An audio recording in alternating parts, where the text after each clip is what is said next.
Welcome to the San Jose Hockey Now podcast.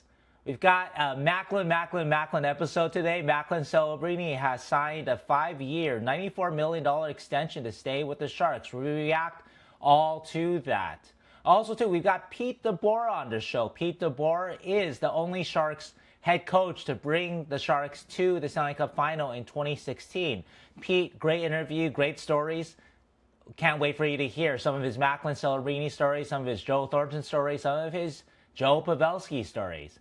Also, too, Dan Boyle is back on the show. Dan watched some tape of Luca Cagnoni, of Eric Pohlkamp, of Nolan Allan, and Dan will tell us who he thinks, which of those defensemen will break camp with the Sharks this fall. Before we get to all that, let's talk Bring Hockey Back. BringHockeyBack.com for all your fun, funny hockey apparel. And also, too, if you need a custom hockey jersey for your beer league team or for any occasion, that's at BringHockeyBack.com. Coupon code San Jose Hockey Now for 15% at BringHockeyBack.com. We love Bring Hockey Back. All right. So our guest, Pete DeBoer, really needs no introduction among Sharks fans. Like I mentioned, took the Sharks to the Stanley Cup final in 2016, took the Sharks to the last playoff appearance in 2019 to the Western Conference final. Pete also has coached with the Florida Panthers, with the New Jersey Devils, with the Dallas Stars, with the Vegas Golden Knights, and now he is the head coach of the New York Islanders, has won over 600 NHL games and counting. Pete shares some awesome stories of when he was the Canadian Olympic coach this past Olympics, when Team Canada knew that Macklin Celebrini was going to make the Canadian Olympic team, what Joe Thornton said about Macklin when Pete was trying to get the inside dope on Macklin before the selection process. Also, too, when Joe Pavelski told Pete DeBoer that he was going to retire. Welcome, Pete DeBoer. Pete, how's it going, bud? Fantastic. Couldn't be better. Night, beautiful day up here in Canada, and I'm on with you guys. Sounds like you want to get out there. Is all that, did you get any of that smoke from the fires? We did, yeah. Actually, that would have been a good day to do this. Last week we had two days where basically, I think this area of Ontario was maybe the worst air quality in the world for 48 hours. So it was a couple bad days, but we're past that, and the sun's shining again. Nice, yeah. We got a little bit of it. I'm a little south of you. We're in northern Minnesota, and for the summer, and we got quite a bit for 2 days. It was pretty scary just to look apocalyptic for a second. It really did, yeah. So, well, first of all, dude, you're looking pretty fit there, Pete. You working out these days, or? I am, yeah. I am. How's Thanks that going? for noticing. That's a year off. That's a year away from the NHL does to you. I actually got time. A gym schedule. I got time to spend some time in the gym. Got release some of that stress I'd been carrying around for 18 years, and I'm back and ready to roll. Well, we're going to do before and after next year. After a full year with the Islanders, long playoff run. Let's see what you look like in a year, Pete. Exactly. Yeah, one of my favorites is like the before and after of Obama. Like before the presidency at the start, at the end, and he was like looking really young, and at the end of his presidency, just all grays. Gray out hair. Ripping darts every morning at the White House. A lot of similarities. Yeah, just as stressful. Pete, I wanted to start off with Joe Thornton. I just think that's a fun one to start off on. In his jersey retirement speech, he said, quote, "Pete is the man." And that was my favorite quote, one of my favorite quotes from the speech. And so just want to talk to you about Jumbo and coaching Jumbo. And if you have any great Jumbo stories, we'll take those too. Oh, man, we could be here all day. You know what? I love the person. I mean, I love the player, but I love the person even more. And I'll tell you what, it's a shame he didn't get his name on a cup. He deserved it. He was the ultimate teammate, the ultimate team guy, fantastic leader, did everything right. And then that's how the Stanley Cup goes, right? There's a little bit of unfairness to that when you have guys like Joe Thornton, Joe Pavelski, Brent Burns with their name not on the cup. And then, you look at some of the names on the cup over the years and it doesn't make sense. Shows you how hard it is to win, but also situational, how everything has to go right at the exact right time. But Jumbo was the best. And I'll tell you what, I coached against Jumbo when he was in junior hockey in Sault Ste. Marie. I was coaching the Plymouth Whalers. He was a 16-year-old, and we played them in the playoffs his draft year. And we had the toughest team in the league in Plymouth, but we were like an 8 seed. They were a 1 seed in the Sioux, and Jumbo was going to be first overall pick. And our only hope in that playoff series was to try and intimidate a 16-year-old Joe Thornton, and push him out of the series. Yeah. So we had a kid in our team, and we had a really tough team. We had a kid on our team named Jason Lawmaster. I can't even make that name up. He was a tough guy. Yeah. And Law's job that year in the playoffs was to basically try and push Joe out of the game, with intimidation. And he was an intimidating guy. And I remember this to this day. I told Joe the story the first time we got together in San Jose. I said, at some point Joe had enough, dropped the gloves, went to center ice, and Lawmaster was a 20-year-old at the time. Joe was 16. And Joe proceeded to beat his face off, and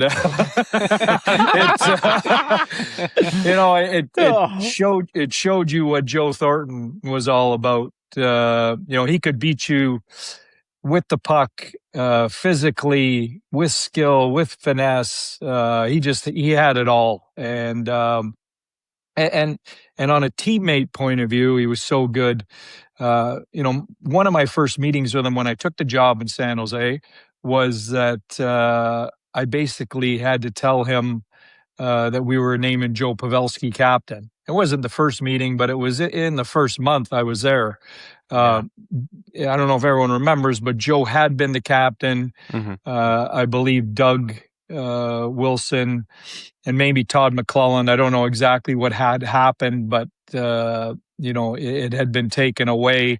So I had come in, and I was a new coach. We were starting fresh, and I had made the decision, that we were going to make Pav the captain, which is a really tough conversation to have with one of the best captains ever.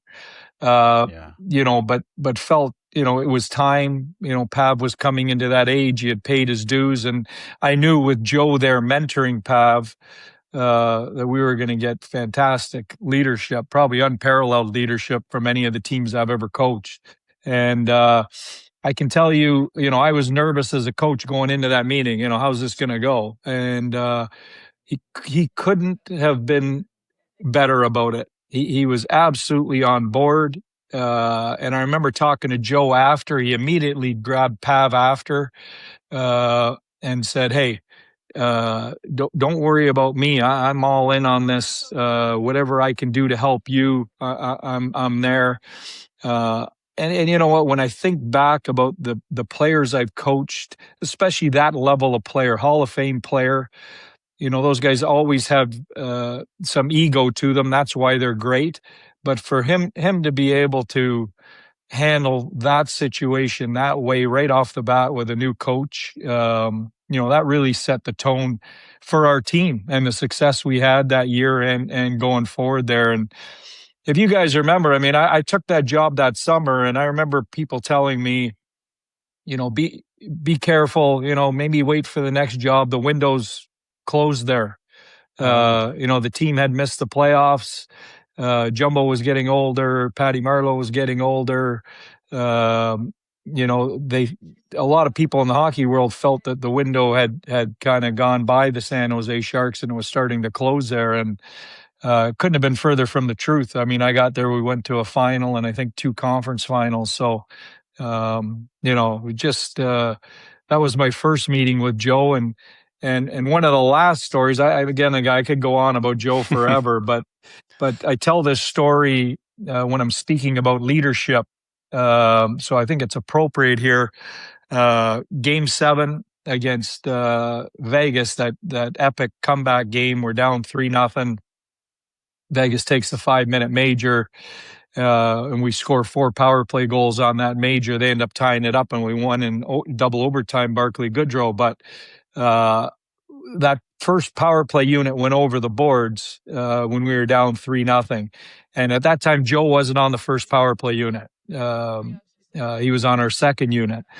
And the first power play unit scored 1, scored 2, scored 3. And now probably I believe it was in the first minute and a half of that power play.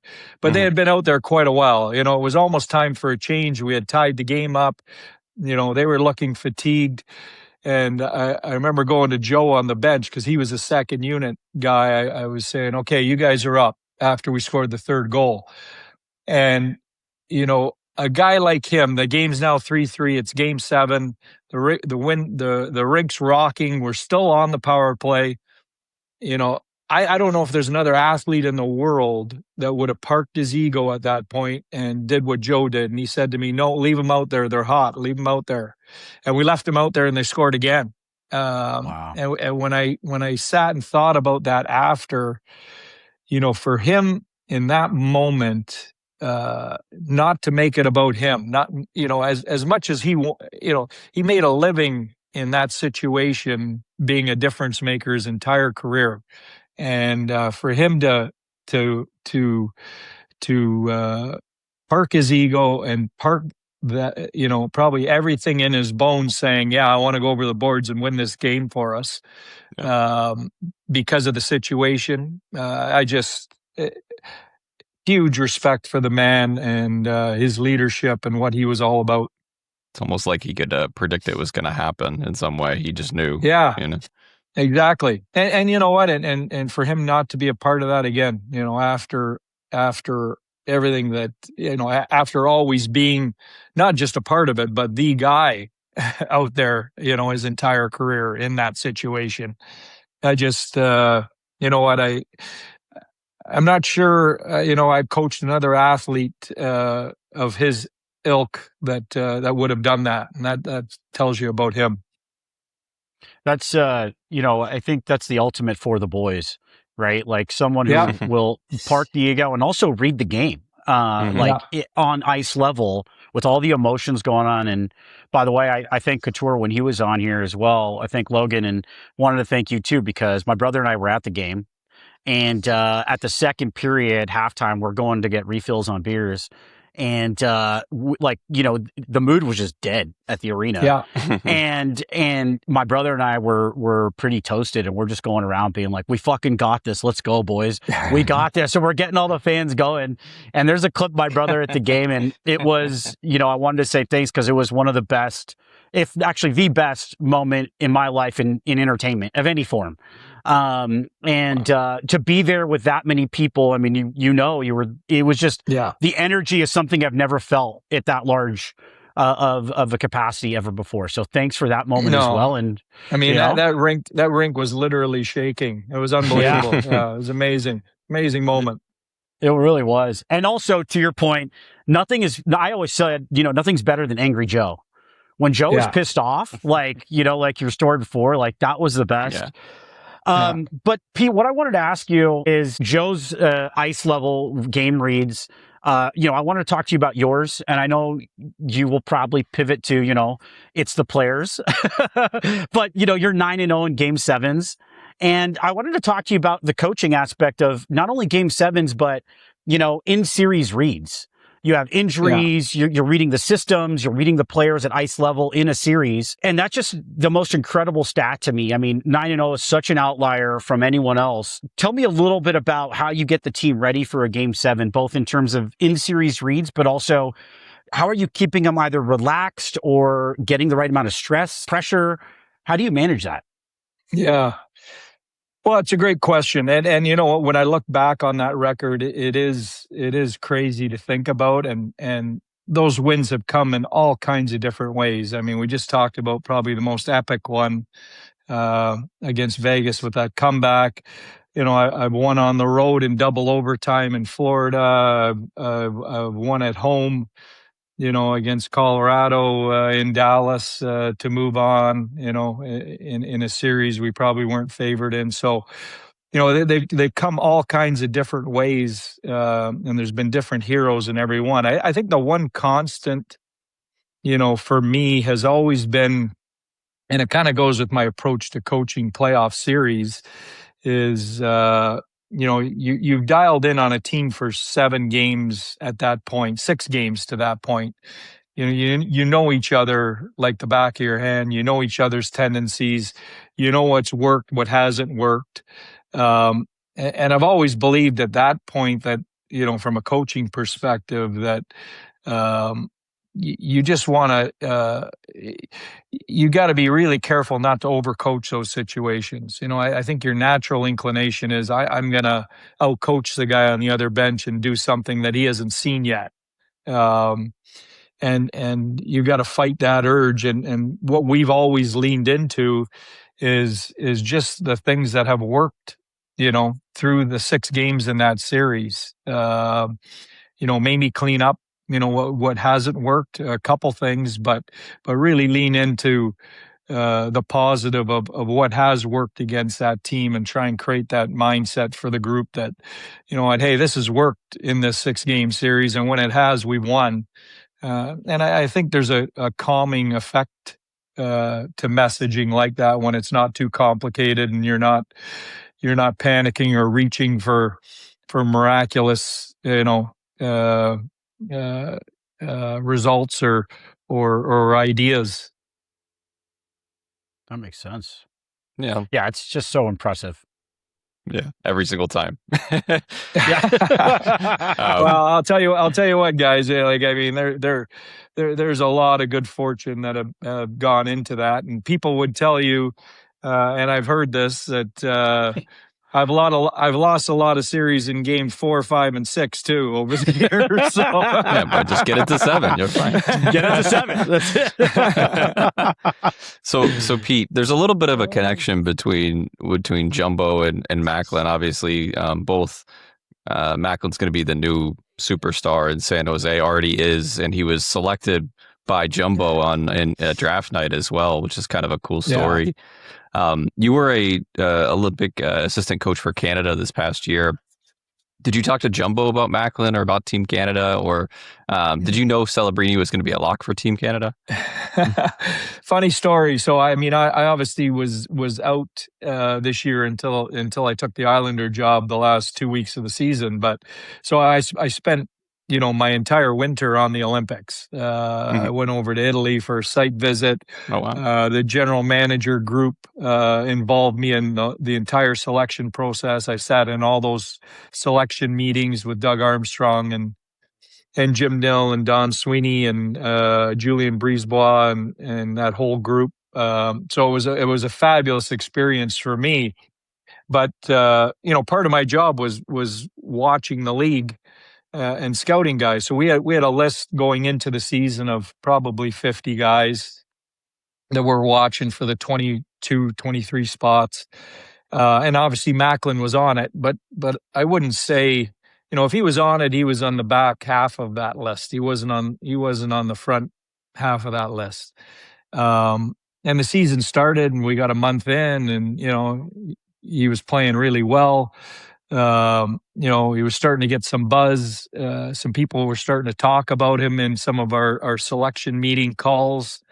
And so, I reached out to Jumbo and I just said, is this kid really Olympic caliber? And I really thought Jumbo was going to tell me, you know what, because Jumbo's played in the Olympics. He's won. He knows what that's about. I was expecting him to maybe say, I don't know yet. He's still a young guy. He's exceptional, but he's still young. And Jumbo's quote to me was, not only is he ready, he's the best player in the league right now. And that was a month into the season. And he was right. You couldn't even argue it. At that time, McDavid had come out a little bit slow. So, through that first 2 months, he probably was the best player in the league. You can make that argument. And Jumbo was adamant. So, and when he says something like that, I took it to the bank. I actually used that quote in our selection meeting with the other GMs to say, hey, listen, this just isn't me watching. This is a guy who knows what he's talking about, that sees him every day. And that was my Jumbo and Macklin story. And on the flip side, I asked Macklin at the Olympics, what's it like living with Jumbo? How is he? And obviously great. I think it would be exactly what everyone would expect. And he said, and what people don't know about Jumbo is he's super competitive in the moment, but the minute the game ends, it's forget about it. Let's have fun. Let's have a beer. Let's play a video game. Let's worry about the next one. And Mac just told me that's exactly what he comes home from the rink, and Jumbo's puts down whatever he's doing and basically tells him, hey, forget about it. Let's move on to the next one. Can't worry about that one. So a great messaging for a young player in the situation Mac's been in San Jose, where you're not winning every night. There's a lot of tough nights. I don't think you could have a better guy to come home to than that. And the only other guy I'd put in that category would be Joe Pavelski, with Wyatt Johnson. It was probably, would be the other situation. And Joe did the same for Wyatt Johnson in Dallas for us when we were there. Pete, what did you learn about Macklin when you were actually coaching him in Italy? Well, wow. What a player. I mean, I don't think until you see him up close every day on the ice, practicing at ice level during the game, you recognize how great he is, but it's another level of great because he does everything. I mean, the comparisons to Sidney Crosby and his maturity and competitiveness and 200-foot game, I think are all legitimate, which is crazy rare air to be breathing, and then off the ice, just a special kid too, really special human being, like just the way he treated the staff, how respectful he was to people, how open he was to coaching. I mean, all those things. I mean, San Jose has somebody there for the next 20 years that is gonna give them a lot of great nights in that building. Yeah, we get to see him every day, and it's pretty spectacular being, having our ears to the ground with watching him from all the way from training camp. So you mentioned Pavelski, Pete. You had the luck of when you took over in Dallas, Pavelski already being there. I was just curious if you could talk to Pavelski in San Jose, and then when you got into Dallas, like you already had the scoop, and so did the team at that point. But he had that incredible Cup final run, leading the entire playoffs and goals, and a lot of people in San Jose, like with Macklin, get to see him day to day and knew what he was about. And I just think he's still underrated, on the league level when he went to Dallas. Can you just talk to that? And how did you coach Pavelski when you got to Dallas? Yeah. Well, first off, Hall of Fame player, Hall of Fame leader, and a Hall of Fame person too. I mean, when I look back on my career, and my stop in San Jose with that group, I was so fortunate to be around, Joe Pavelski, Joe Thornton, Patty Marleau, Brent Burns, that group of guys. They're just a really special group of people that understood how hard the game was and how hard they worked at it at practice. They were relentless at practice, but they also had the most fun of any group I ever had once they got off the ice. They were just a really great group to be around. They understood that the game was hard enough that that we could have some fun after we put the work in. And Pav always led the way in that area. I mean, his pre-practice routines are legendary around the NHL now, on how he used to go out, an hour, 30, 40 minutes early and do a whole practice on his own skills prior to us practicing as a team. whether he was working on tipping or shooting or whatever was on the agenda that day for him. So, it was just a really, really special group. And I'll tell you, I was fortunate to get Pav in Dallas, but it was also the reason I took the job was because Pav was there. It really was. Wow. I said when I left San Jose, and it was tough when we didn't bring him back. It was probably the start of the door closing there and the full rebuild happening. Well, for sure it was the start, and we missed him in the room. Joe was getting into his last couple of years. Patty Marleau was already gone, I think, to Toronto. I think Doug Wilson, he had tried to keep it going and the door open by bringing in Evander Kane and Erik Karlsson and some of those guys. But when Pav walked out of that room, the leadership vacuum in there, I think, probably because Joe was getting near the end of his career and couldn't do it all by himself anymore, really was an issue. And, and I would say it was the same in Dallas when he left. My first 3 years in Dallas, we went to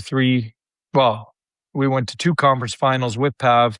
The third year we went to a conference final without him.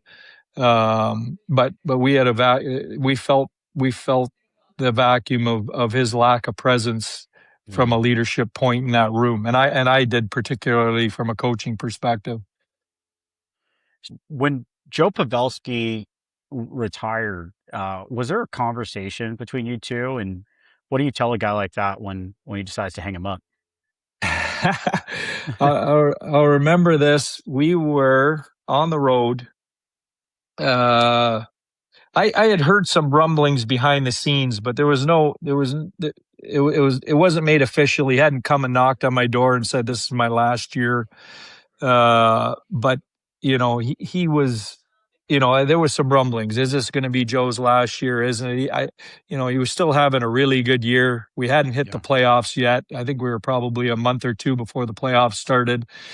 And we were on the road, and I was out for a walk. And I walked by a sushi place, and I saw Joe sitting there by himself grabbing some sushi. It was like, 5 or 6 o'clock. And I walked in and sat with him. And that's when he told me. He said, "I just want you to know, I want you to hear it first, that this is it." And it was one of those things where you knew it could happen, but until you actually heard it from him, you were hoping you wouldn't hear those words.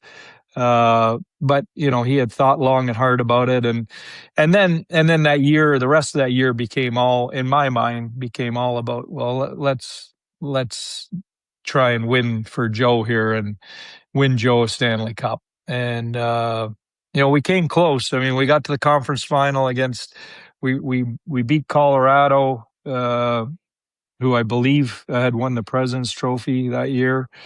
And we beat Vegas in the first round, which was a really tough round. I think it was a series we were down 2-0 in. We lost the first two games at home that year to the Stanley Cup, defending Stanley Cup champion Vegas. Came back, won that series in 7. So we had a tough road. Got to Edmonton, and one thing I'll tell you about Pav that tells you about him, he hadn't produced in the playoffs to that point a lot. He had some really key moments. Double overtime in Colorado, elimination game. I think it was game 6. Matt Duchene scores to eliminate Colorado. Joe creates the goal. He, in typical Joe fashion, goes to the crease, causes havoc, kicks a puck out to Matt Duchene standing at the side of the net. Not to minimize Dutchy's contribution to this, but the goal was, all he had to do was shoot it in the net. Joe did everything else. But he had moments where it was, a flashback to Joe Pavelski in his prime, but he is also 38 years old and slowing down, and I think only had 1 goal or 2 goals in the playoffs to that point. But I remember we went into Edmonton, Game 6 of the conference finals, and I think the game before I had played him, he had dropped in the lineup from second line to third line to third, fourth line minutes. Still a big part of our power play, but his role was reduced the further we went in the playoffs that year. And I remember we went out for Game 6, and I think he started on the fourth line. And this was elimination game. It was going to be his last game if we lost. And I remember he went out for his first 2 shifts in Edmonton that game, and he looked like Joe Pavelski at 25. He was all over the place. So I immediately bumped him up to the first line, and he played first line minutes all night. I thought was arguably our best player. I think we outshot Edmonton 32-12 and ended up losing 2-1 to get eliminated. But it was if you couldn't win a Stanley Cup for Joe, it was a Joe Pavelski type game to be his last game, because he was all over it, and it was a tough night knowing he was taking his gear off for the last time, but appropriately he left it all on the ice. I love it. And Pete, a little bit in pre-chats, I was telling you, you were personally like always my favorite coach. And one thing that I always really loved about your coaching philosophy, observational from what I see, is that you tend to adopt the strategy with the roster that you have. And you look at like the Devils team that you took to the finals.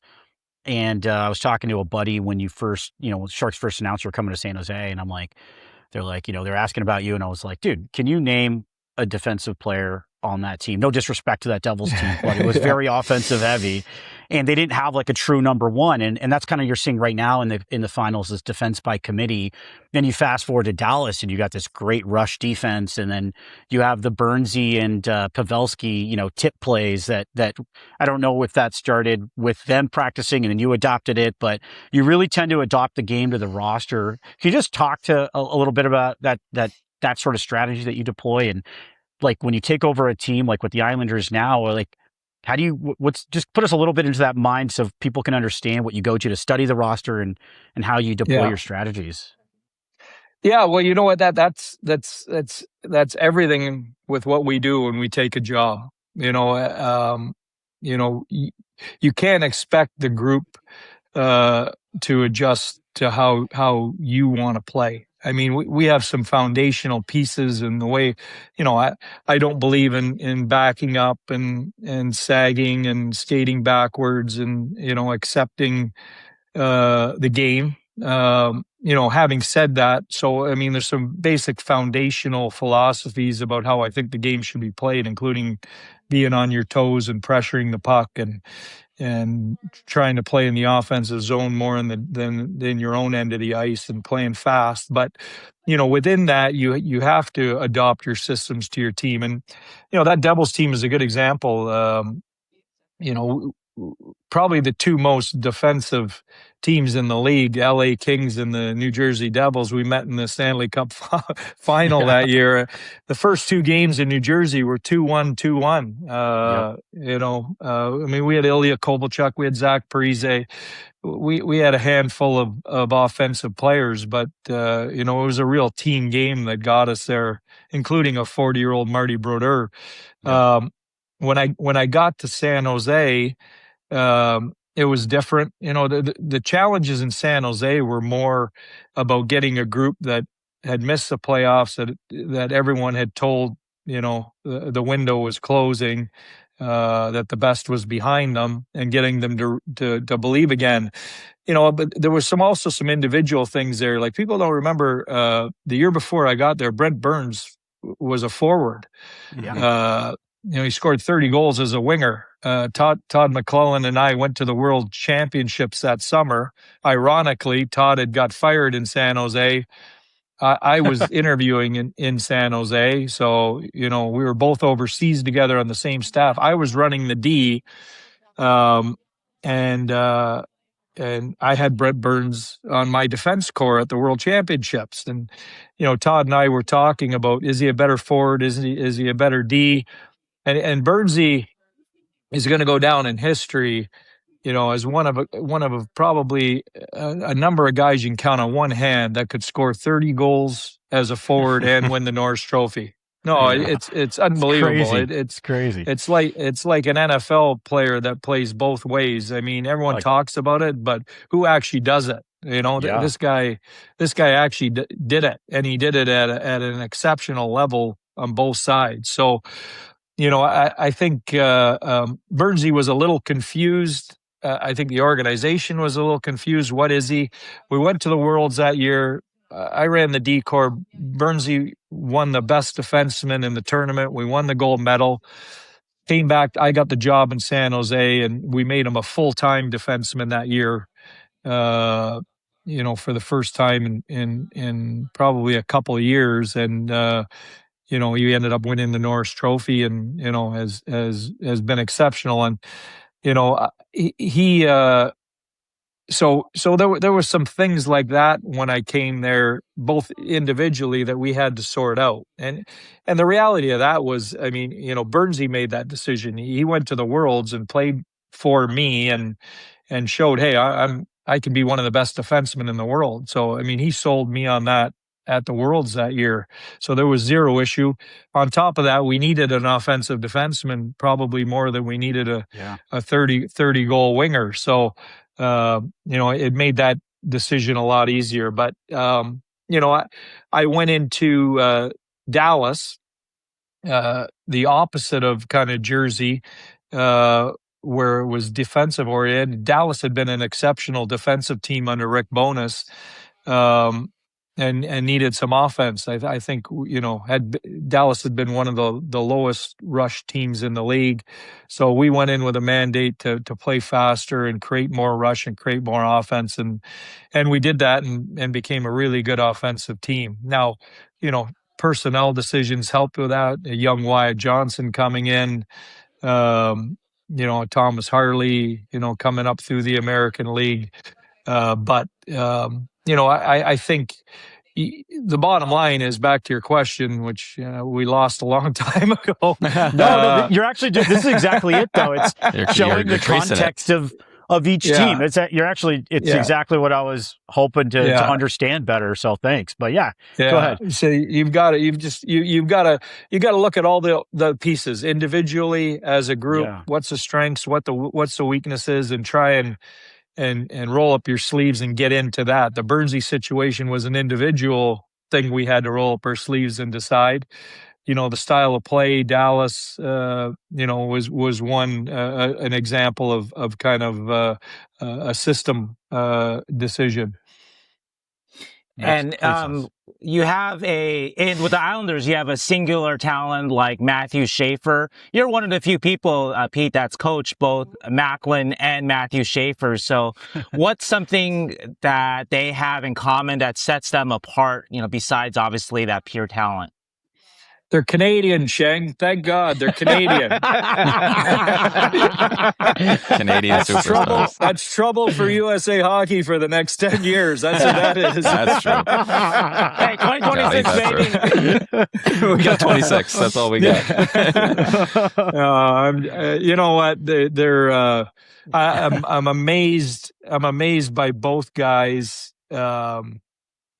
By their talents are off the charts, but their individual, they have a lot of similarities. Their individual maturity about the game, how well brought up they are, how well coached they are, how much leadership capabilities both have and potential both have. So, they're generational players. To have been on the ice with both guys, I pinched myself. It's a lot like being on the ice with some of the guys I've had over the years in different spots. Marty Brodeur in Jersey, Jaromir Jagr in Jersey, Zach Parise, obviously Jumbo and Joe Pavelski and Bernsey in San Jose. I had Jack Eichel, Mark Stone, Petrangelo in Vegas, so some of the names that hop off the sheet at me. Obviously, that whole group in Dallas. Logan Couture, I'd be crazy not to include him in there. So No. I've been really lucky, with some of the players I've had the ability to work with. Well, Pete, it's like you're reading our script, because our next question is about all the stars that you've handled in your career. What's the difference between handling stars in 2011 versus now? Guys like you mentioned, Kane, Jaromir Jagr, Kovalchuk, just the list goes on of guys that you've coached. What's the difference between then and now? And you could say stay off TikTok if you want to. I don't know. I don't know if there is a difference. I think, listen, those guys are all great for reasons, and they all have different personalities, and they all have different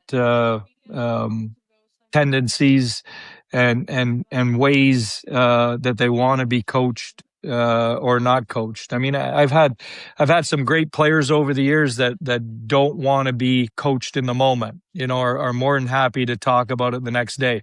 I've had great players over the years that don't want to be used as an example in front of the team. I've had other guys, I remember I'll give you an example, another Jumbo example, but I went to him out of respect and deference to him my first year in San Jose, and I said, listen, we had just had a shitty game. We had multiple offenders on how we were playing and our effort. And I said, listen, I've got some clips. I said, you're in a couple of them. I think it'd go a long way if I show the group before I even got out of my mouth. Show them, Pete. Show them. So, there's more of those guys, and that's what makes them great. Is they want to win, and they're not worried about how they look in front of the group if it moves the team towards winning. And I think the great players on that list that I've coached all have that in common. They weren't sensitive.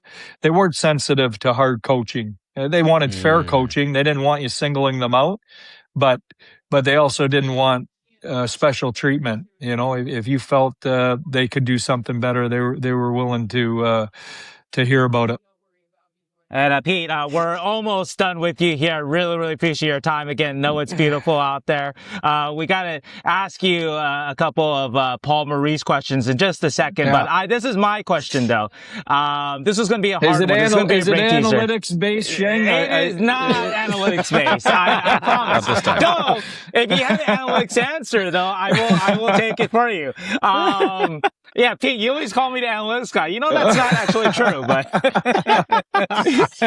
back when I was working with you, you were on the cutting edge of some of that stuff. So that's a long time ago. I did ask a little more of that stuff back then. But I don't know where you got some of those numbers you used to throw at me, but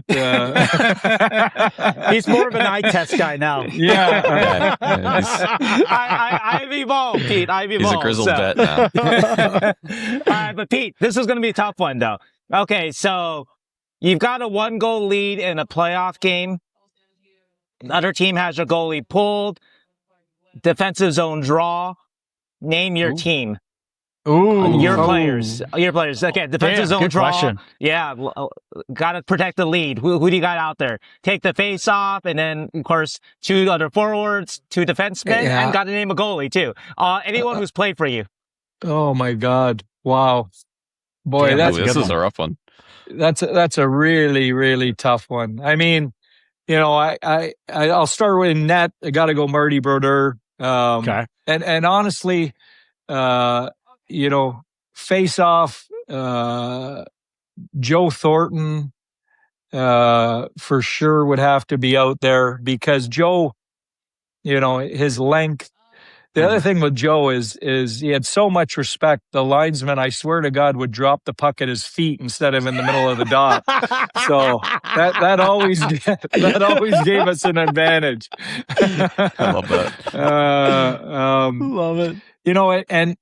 I'll tell you what, I learned a lesson coaching a long time ago. I can't remember who it was. It might have been Scotty Bowman, but I had a really offensive, talented guy in junior hockey, and similar thing. Late in the game, I was putting out defensive players. This guy was an offensive defenseman.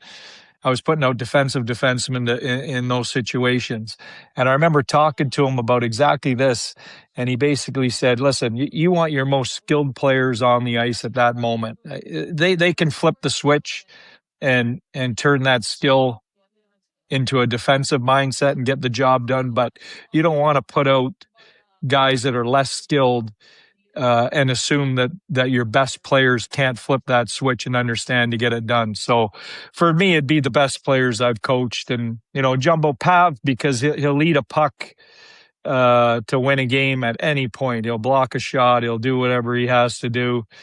And from there, it'd be a tough choice from, Yager to Kovalchuk to Parise to Couture to Mark Stone to Eichel to just on and on. I on a defensive point of view, I guess probably the only guy on the defensive side. I mean, Bernsey would come to mind. Obviously, Miro Heiskanen.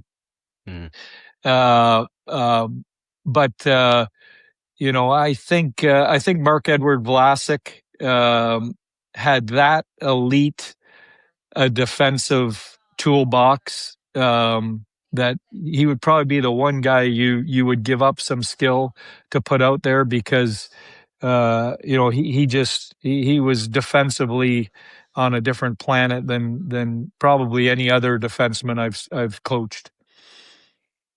That's amazing to hear. Yeah, he was so fun to watch in his prime, the way he would close those gaps with his stick. Yeah. All right. Well, that was a tough one, but we'll ease up here a little bit, and sun's out, we'll get those guns out, huh, Pete?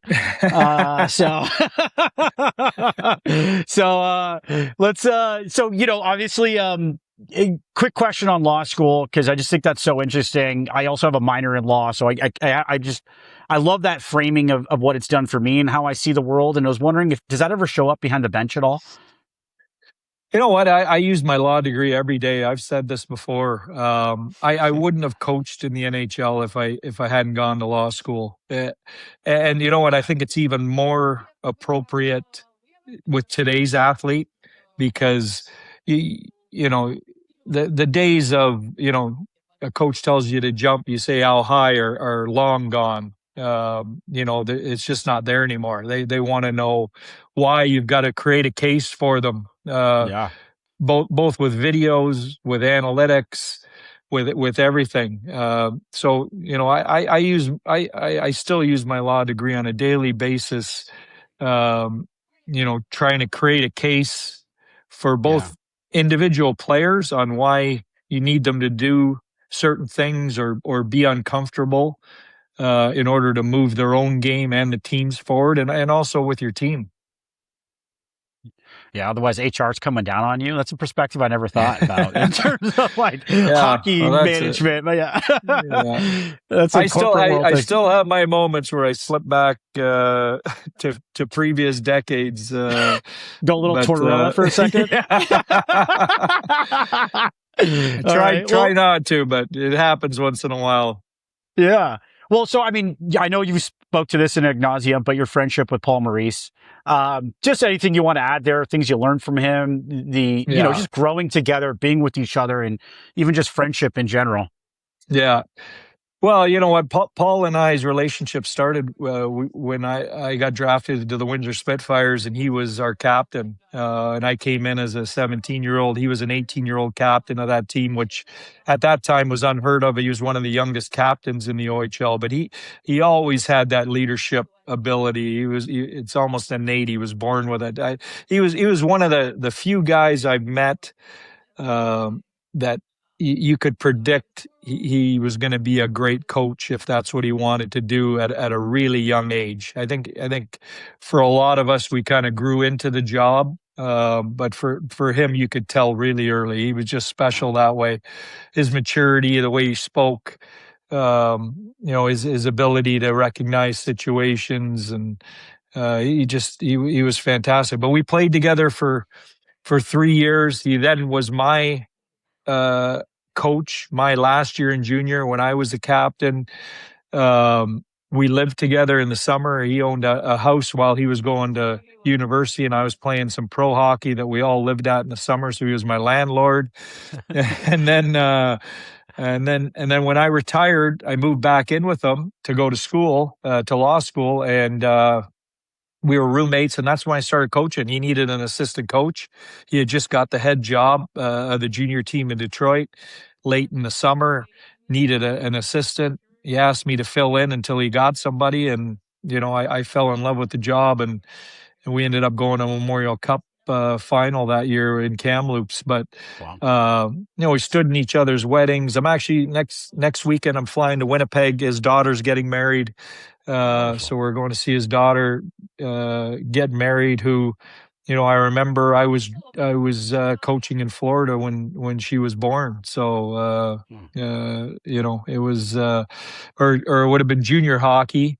It was just before Florida, but it's our lives have been intertwined. Our wives are really good friends. So I mean, it's just, you're talking 40 years of basically friendship and living together and working together.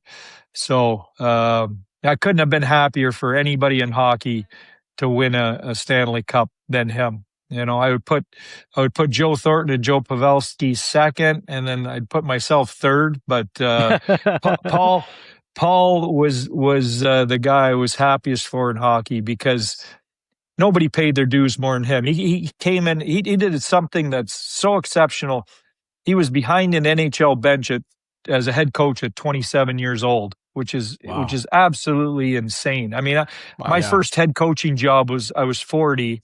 And I felt like, I was drinking through a fire hose. And I had played some pro hockey. And Paul didn't play pro hockey because he lost his eye in junior. So what he did, and then the way he grinded. People forget. Paul coached in Hartford and Carolina, and Winnipeg and Toronto and Florida in the NHL, but in between there was years where he went down and coached the Toronto Marlies in the American League for a year, took a step back. He went over to Russia and coached in the KHL for a year when he didn't have a job. So, it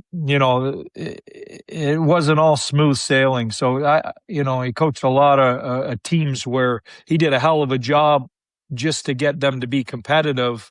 But, nobody remembers that. All you remember is the Stanley Cup champion. So, you know what? Nobody deserved a cup more than him. I would have liked to have kept it at one and got one myself, but I'm happy. I'm happy he got two, and they look like they're a legitimate option to maybe get a third this year. Yeah, seriously. I know that team's with Brady over there too. It's gonna be quite the season this year. Rattiest team in the league, though, for sure. And I love it. I love that part of the game. All right, so Pete, my last one for you, because I couldn't let you go without asking about this, because he's my favorite athlete of all time. I grew up idolizing him, Muhammad Ali. And, when my parents, I had the pleasure of meeting him as a kid. I didn't really realize what was going on. He was like in downtown San Jose. My parents took me out to see him, and it didn't really register at that time. I just heard about him through my parents. And as I grew older, I got into not only what he accomplished in the ring, his practicing, but then there was an ESPN documentary called Muhammad Ali Rap. If people haven't heard it, go listen to it, just about his spoken word. It's just, he meant so much to me. And I think it's true that you met him on your prom night. So yeah. So what happened there? And then what did he mean to you? Because I think you said it was it was one of your most, impactful moments or memorabilia. Unbelievable. So I have a signed Quran Bible or from him, personalized to me. And the story was, I mean, first off, I agree with you. I think the most iconic athlete of our generation. When you talk about guys that could do it all, both charisma, but also back it up with skill and what he did in the ring. I mean, he did it all, and his story, the background, the whole Vietnam thing. I mean, everything, just everything about his life, I think, was exceptional. So I'd always been a fan too. And it just a happenstance. I was at my high school prom in Hamilton, Ontario, Canada, and me and a couple buddies in our prom suits, 17 years old, standing in the lobby. We were taking a break, probably sneaking a drink or something like that. And in comes an entourage into the Royal Connaught Hotel in Hamilton, which isn't even there anymore, I don't think, and which was the nicest hotel in town. And we see Muhammad Ali. And the story was he had been in town for a restaurant opening. Someone had either hired him or he was part of a restaurant opening. Because otherwise, why would you be in Hamilton, Ontario? And so the entourage comes through. So, we had a few beverages and we're feeling pretty brave. So we said, let's go ask for an autograph. So we kind of, go racing over there, and we must have been coming up pretty hot because the security immediately, arms up and backed us off. Hey, back off. And we said, we just want an autograph. And the security guy goes, no autograph. And he's surrounded by 4 or 5 guys, big guys, and they're heading to the elevator. So we think it's over. Get into the elevator. One of the security guys comes back. He doesn't get in. And he says, go up to Muhammad Ali's room in 5 minutes. Take the elevator up to the 8th floor or whatever. He wants to see you guys. So we're like, so we waited 5 minutes on, we're counting it down. We race into the elevator. We go up, we knock on the door. He lets us in. And I swear to God, it was a moment I'll never forget. He had the Qurans, and he had them out, and he had a pen. And not only did he personalize and sign them, like what's your name, to Pete, all the best, Muhammad Ali, but he asked us, he asked us about ourselves. It wasn't just a signing. It was like, what are you guys doing here? What do you do? A little bit about our families. It was otherworldly. It really was. It was one of those moments, you walk out and you're just floating. But him in person was even better than his persona, which is crazy to think about. So I've still got it. It's one of my most treasured items, and it's something I'm going to hand down to my kids. Something I'll never forget. Incredible. I just want to hear this. I know. I just want to hear the story from your prom date's perspective now. Just left it downstairs. Right? Was it a letdown afterwards? I don't remember anything after that. I don't remember the date. I don't remember how the night went. That was it. Biggest highlight of that night. I think we might have left. I'm not even sure.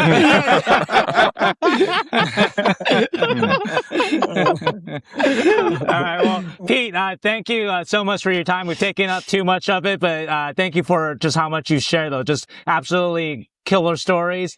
Go out there, enjoy the lake, man. Yeah, and you know what, guys? I just want to leave on this. I couldn't be happier, and I am speaking on behalf of Joe Pavelski too, because we've gone into the Shark Tank with the Stars over the last 4 or 5 years, and we've all seen what was going on there, and the fact that it's back and the tank's buzzing again. There's a lot of ex-Sharks out there that couldn't be happier. So it's great to see. Yeah. Pete, did you go this past year to the tank? I didn't. No, I wasn't in there this year. Yeah. Awesome. Yeah. Then, so you're going to see it this coming year. I'm excited. I will. I was going to ask you about that. I'm excited for you to see it because it is like, it's close to back. Yeah, it's close to back. Yeah. We're done, Shang. We're done. No more questions. Yeah, no more. Get out of here. No more analytics. Thank you so much, Pete. Thank you, See you guys. Pleasure, bud. Hey, everyone. Thanks for tuning in today's episode. Just wanted to give a quick shout out to our sponsor, BladeTech. If you're going to be on the ice, make sure to invest in your steel. Invest in anything that connects you to the ground, really. They've been sending us some pretty cool swag. I love this hat. I think they're sold out right now, but they told me they should be coming back pretty soon. Also, they sent me a really cool Shorzy mini stick.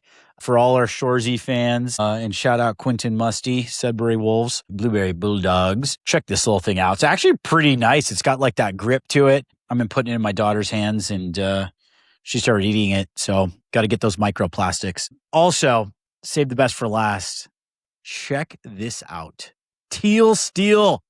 San Jose Sharks, San Jose Hockey Now exclusive Teal Steel. Message us if you want to get the absolute best. I can't wait to get back to San Jose and hop on the ice again. Message us, comment, let us know if you place the order. San Jose Hockey Now 10. Apparently, we've been getting a lot of orders in with BladeTech, which makes us happy. Thanks for your support. Ask them about the Teal Steel or ask us. We're trying to do this exclusively to San Jose Hockey Now listeners. This is so awesome. I can't wait to put these on my skates. All right, guys, enjoy the next segment with the rest of the guys. Dan's back. The boys are back, and we're talking Macklin Celebrini. Let's go. All right, guys. Cheers. Welcome back, Dan. Happy 50th, Dan. Cheers. Yeah, Happy 50th, buddy. Cheers. Thank you. I heard you put some video on the website. On the Instagram, yeah, we took you performing. So yeah, so you took over at the end of the night. So I did. I asked the band if I could sing one song, and it turned into like 10. And it's pretty awesome. They said next time if I ever want to come to a show and perform it again with them, that I would be open with or welcomed with open arms. So fucking right. I may have a second career as a local alternative cover band From Santa Cruz. From Santa Cruz. Super niche. Yes. I love it, dude. I texted you, but I had major fucking FOMO. I was like, it looked like so much fun, and it was. Should have worn my Rage hat tonight. Yeah. You never know how a party's going to turn out. You know, it's all about the people that are there. So I invited some great people. Obviously, a beautiful setting. The band, which was kind of a chance because I just Googled them online. They hit it out of the park. Yeah, they were really good. Yeah. They send me a list of songs they liked. I took out half of them right away. Half were gone. I put a set list together, worked in some new songs for them. And the guy texts me, he goes, well, this is the heaviest set we've ever done. I'm like, yeah. So Happy birthday. We split the sets into like the first half. We didn't want to alienate too many of the wives and the people that were there. So we kept it, sort of like Green Day-ish and like Incubus-ish. But then as the sun came down, the second set turned into like Rage Against the Machine and some Faith No More.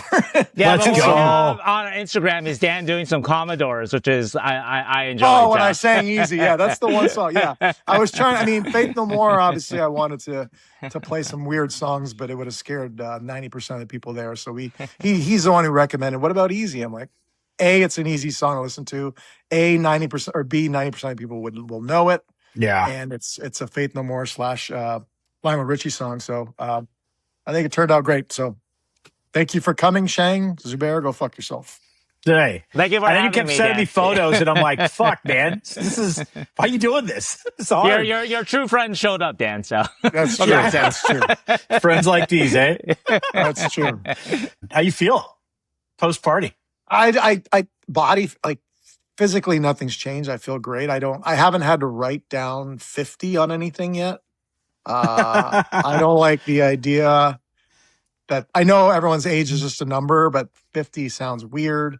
The only thing that I got that kind of grossed me out was I'm a member at Court of All, as you guys know, and they have a senior tournament, 50 plus. So nice. I got the email. You can roll, I got the email from Court of All for a senior tournament, and I said, "No fucking way am I playing in a senior tournament." So I deleted that quickly. So that was the one kind of like moment I was like, ugh. So yeah, like, that's when I got the request to play in the over 30 adult league, and I still deny it. Oh, by the way, Zubair, I mean, we're wasting half the podcast on bullshit, but I am going to be on Saturday. I was asked to do what I did a year ago when you were there. Yes. It's on Saturday. So I'm playing with the Orange Division. I don't know when this will be released, but I'm going to do an hour with the Orange Division, but I'm going to be full gear. Oh, nice. Okay, so more BladeTech videos. You'll be ready for the Thanksgiving tournament. So I don't know if the Orange League is a higher up league or a lower or somewhere between. But someone's going down. Yes. Yeah, no, this should release. We're recording on Thursday the 30th, so this should release hopefully tonight. It'll be. Okay. I believe it's Saturday the 1st. I'll be at Sharks Ice. And then Scott Hannon's doing one, and then I think Tom Peterson's doing another. So we're going to be there. One of us will be there for 3 hours in a row. If you guys want to, well, Subaru, you can't, but I'm sure some of your boys will be there. Yeah, for sure. And tell Hanners to play in the Thanksgiving tournament. My buddy who coaches with him, Nacho is what we call him, good friends with Hanners, and he always tries to get Hannon to play every year, and Hannon's like, ugh. Because it's like 5 a.m. on Thanksgiving. Yeah. So you told I remember. I think I had like broken a rib or something when you had this past year. So, dude, it's a fun. This is the 15th year of doing it this year, so it'll be a fun one. All right, Shanger, what are we talking about today? Okay, well, first of all, Dan, speaking of avoiding your 50th, the Sharks still need a power play one defenseman. And so we're going to talk about some of the defensemen that might be competing for a shot on the Sharks this year. Dan watched some tape of Luca Cagnoni, Nolan Allan, Eric Pohlkamp, and maybe Dan Boyle. So, yes. But obviously, though, we are going to start first, though, with the Macklin Celebrini extension news. So Macklin Celebrini, he signed yesterday for 5 years, $94 million. 5 years, $94 million. And before we get to that, though, I did want to tease one more big topic. We are going to also ask Dan. I'm very curious what Dan has to say about this. Who did Dan think was better in their prime? Who was harder for him to defend, Andrei Kopitar or Jonathan Toews? That's been a big debate on the internet recently with Andrei's retirement. But anyway, let's start with Celebrini here. So 5 years, $94 million, just around the horn here. What do you think, Dan? Well, I think I'm going to contradict myself here. I'm not a big fan of one player getting so much money. I feel like it kind of like handcuffs the team as to what they can build around them. The number's big. It's, home discount, all this stuff would normally make me think I don't like the contract, but it's fucking Macklin Celebrini. He is so good. I haven't had, we were talking about Carlson, and I don't get to watch him, 82 games a year. Macklin, I watch him 70 times a year. He's that good. So I love the contract. I love that he's going to be here. I love that they're building around. I mean, obviously they're building the team around him. He's that dominant. He's that good. It's a huge number, but he's, like I said, I've argued he's top 3 best players, in the world.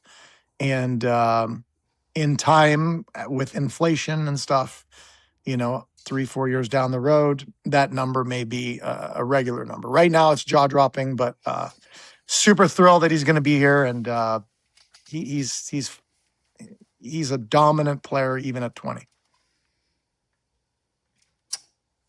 Yeah, so I mean, the way that I see it is, first of all, I'm just happy and stoked that we got one of the best players in the world locked up for the Sharks. There's going to obviously be no decline during that period. I mean, he's just getting warmed up. The way I look at it, though, is really a percentage of cap. So when you think about the contract relative to percentage of cap is kind of what I find interesting. So obviously, the announced projection of cap in the NHL for 27-28 is going to be $113.5 million, 28-29. Puckpedia, who we had it on the last episode, projection is $123 million. And then obviously every team is running their model of, what is the cap out from there. So current projections are like $133 million in 2030, 2031, 144, and then 156. These are relatively fair, numbers. So when you think about that and you think about the deal, 18.8, most expensive player in the league when it kicks in next year. But when you think about that relative to how that's going to be shrinking as a percentage of cap, like you said, Dan, with inflation and cap going up. So you put that into account. And what I like to look at is like the percentage of cap that goes into your forwards / your centers. specifically, your defense and your goaltending. And we hear Mike Greer talk about, when he let Blackwood go, that, you don't want that much cap tied up in goaltending. And so the kind of general managers will look at this in terms of percentage of cap. And you look at the last 5 Stanley Cups, and you look at the teams. So we have Colorado, Vegas, Florida, Carolina. So this is roughly how much percentage of cap they had in forwards. Colorado 55%, Vegas 59%, Florida 62% in 24, 60% in 25, and Carolina 55%. And then you look at center specifically, it teeters anywhere from 18 to 28%, and defense roughly like 37 to 26%. So basically, I think that it's a great. I think actually it's more friendly than I think people may think originally. I think as this team gets better, and Dan, you and I talk about it a lot, like the window when the Sharks are going to be really competitive. I think that, we can see that that's going to be much more friendly that year, 2030-ish, than people think relative to cap. And then I think the real question is, what does Misa and some of these other guys sign at, Smith? Because you don't want to tie all those people up. And the only people that are going to be tied up at that point is Marchment, Sherwood, Nurse, Trouba, Stopchuk. And I think we have 1.5 million or something like that in the hurdle retention still in 2030. But other than that, you got quite a bit. So you have, some tied up in those players that you believe are going to be good. But, Macklin's going to be, I think, obviously a big part of this team. Is going to be important that people are signing here. He attracts people to the market. I think this is very relative to what does everyone else settle with as well. But I like it. Yeah, I did some projections on an article actually right before Macklin signed his extension, and I had Macklin at $18.5 million, and those are projections for the Sharks salary cap in 2028-29. And I also tried to guess extensions for Misa, for Askarov, for Dickinson, and Chernyshov. And the idea was that if the Sharks are in salary cap hell, it's actually a good thing because that means that all those young players have emerged as stars or as really good players, which isn't necessarily likely to happen. But if it happens, that's a good problem to have. But in that scenario, though, the Sharks will have some trouble. I don't want to deny that there could be some issue 2028, 29, that the way that I had it gamed out that it could be like $7 million left for 7 players that they need to sign. Now that's going to be tough if it comes to that. But that is not including that they can get out of some of these contracts or whatnot, right? Like there's a lot of maneuvering to do from now to 2028. Right now you need to fill the competitive team, and so that's why you take the chance on Nurse, Trouba, and Marchment. But anyway, to speak to the cap percentage part of it, Zubair, another way that I looked at it is that while 18.8 blows your mind today, and it's going to be it looks like it's going to be the most expensive player in the league when the contract starts in 27, 28.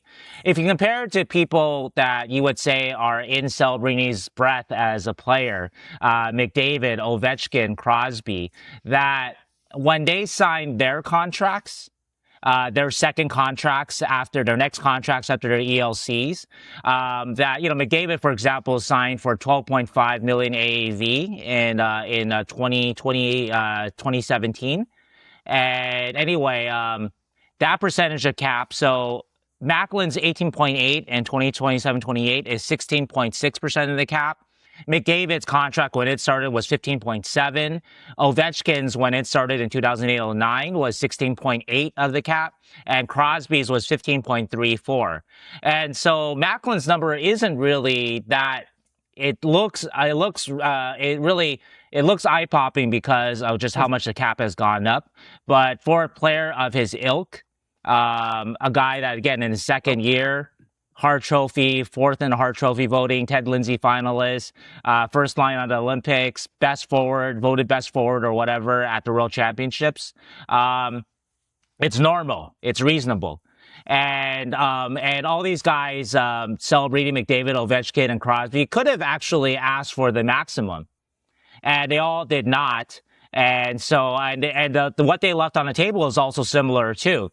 Celebrini could have asked for 20.8. So he took 18.8. McDavid, in his year, could have asked for 15 million. He took 12.5.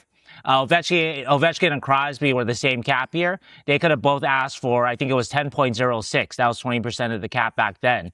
And Ovechkin came in at 9.54 for a much longer contract. And Crosby was at his famous 8.7. So anyway, I think it's a perfectly reasonable contract. I wouldn't call it like a hometown discount or anything like that, but Yeah.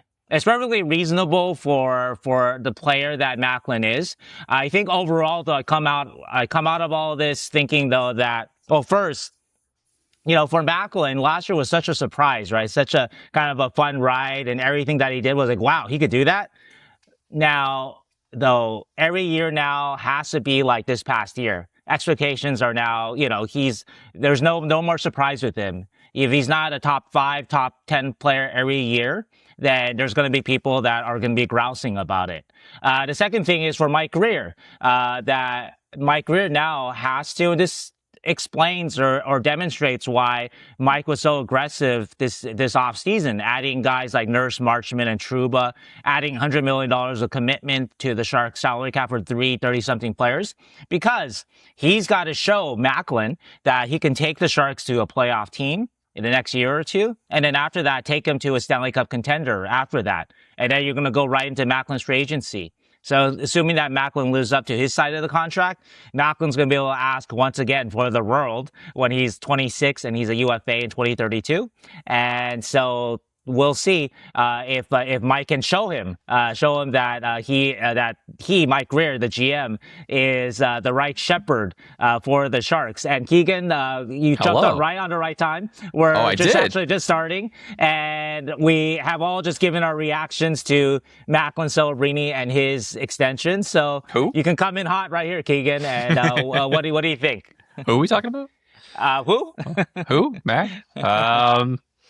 I'm sure you guys have said all of the amazing things. Everything's been covered. Yeah, everything's already been covered. I think it's awesome. I'm super excited. I wish it was longer, but I think it's just the way the NHL these days, that they're just getting less and less term. The superstars, at least, like the middle guys, kind of probably want longer term, but guys like Celebrini, Bedard, they want that 5-year minimal UFA eating time. So I think it's great that he's under the max, and I think it also signals that, to Greer, like you were probably saying, we have 6 years with Celebrini. We really gotta get going, and he knows that too. So super pumped. It's gonna be awesome. Waiting for him to be named the captain. That's my next part. But you guys, what's he making this coming year? Like $1 million? Yeah, with bonuses though, which will probably maybe 4. Yeah. That's tough. Yeah, maybe 4 or 5. Yeah, so poor kid. Maybe he's got to live with Jumbo for one more year. So God damn, just $1 million, huh? Yeah, he's gonna driving an old Ford Taurus, and it's from 1997. He has to eat at Taco Bell only. Yeah. Poor kid. Poor kid. The other interesting news though from yesterday was that Collin Graf, Mike Greer says that deal is close. And Will Smith, Mike was very clear in saying that we want to sign him this summer and we want to sign him long term. And so what do you guys think of both those? And last week, we talked with Hart Levine from Puckpedia, projecting out Macklin's contract, Will Smith's contract, Collin Graf's contract. I don't remember exactly what Hart said for Celebrini, but I think it was in the 18 million plus range. So I think he was right on with that. But anyway, any thoughts of Will Smith and Collin Graf here?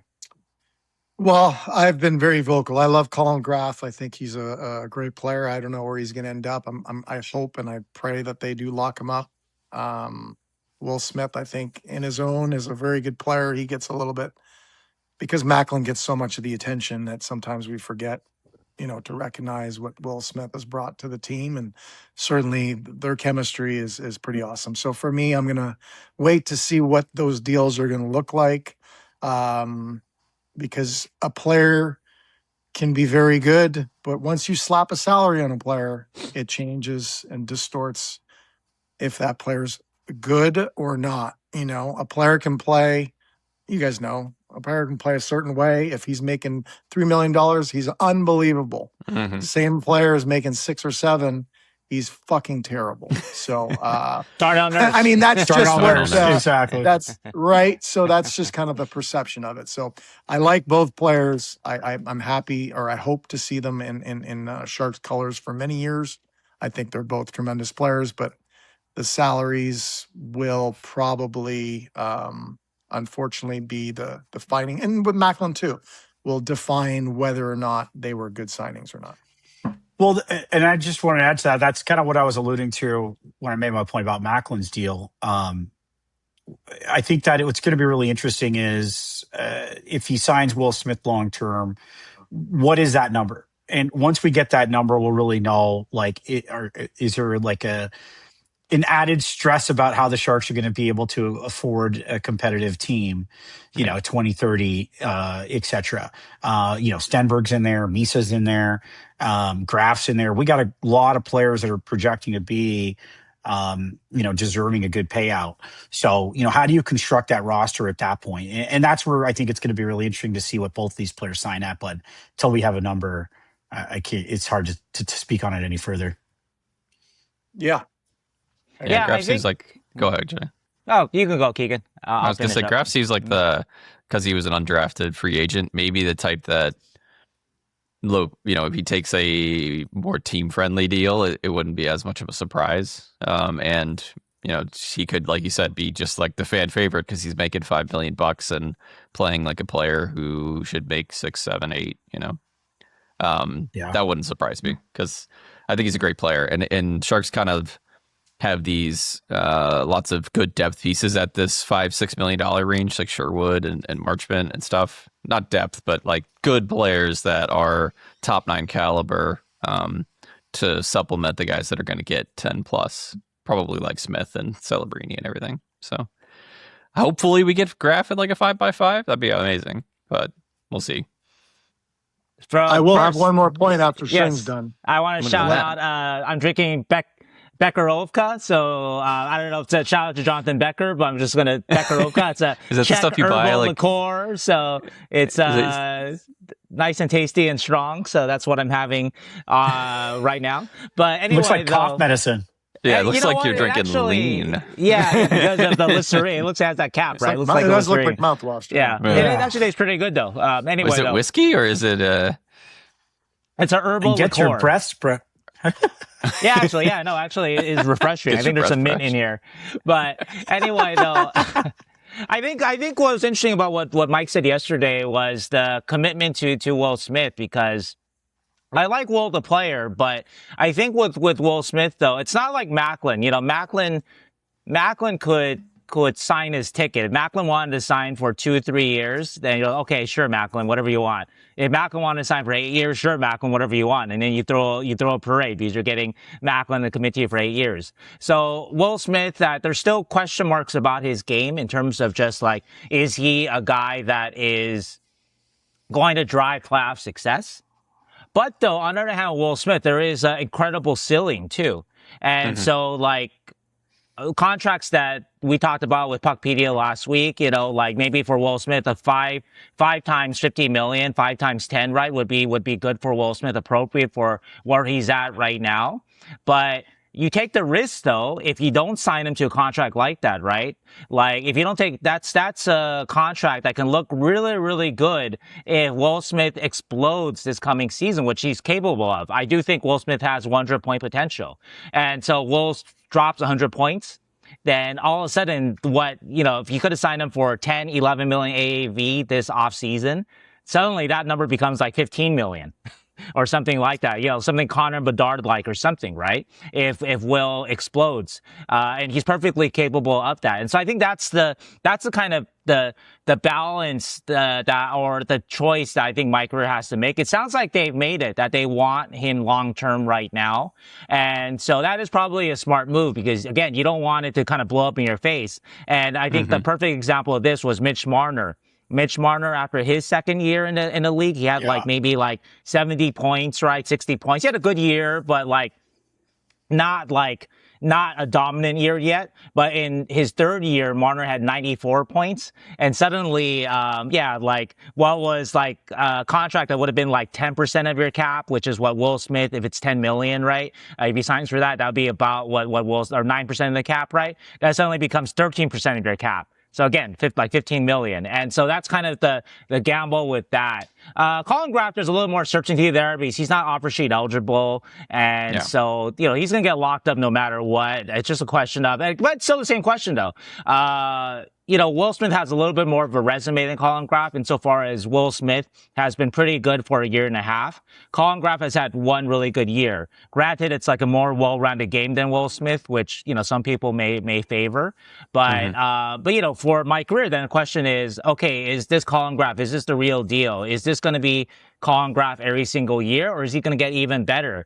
Collin Graf, granted, is a little older than Will Smith too, so there isn't maybe as much runway to get much better than he is right now. I think Collin's 23, Will is 21, and so that's something. That's one of the things where we'll see kind of what the Sharks think of the players. The one last point to it is we kind of saw it last year. If we're being honest, last year with William Macklin.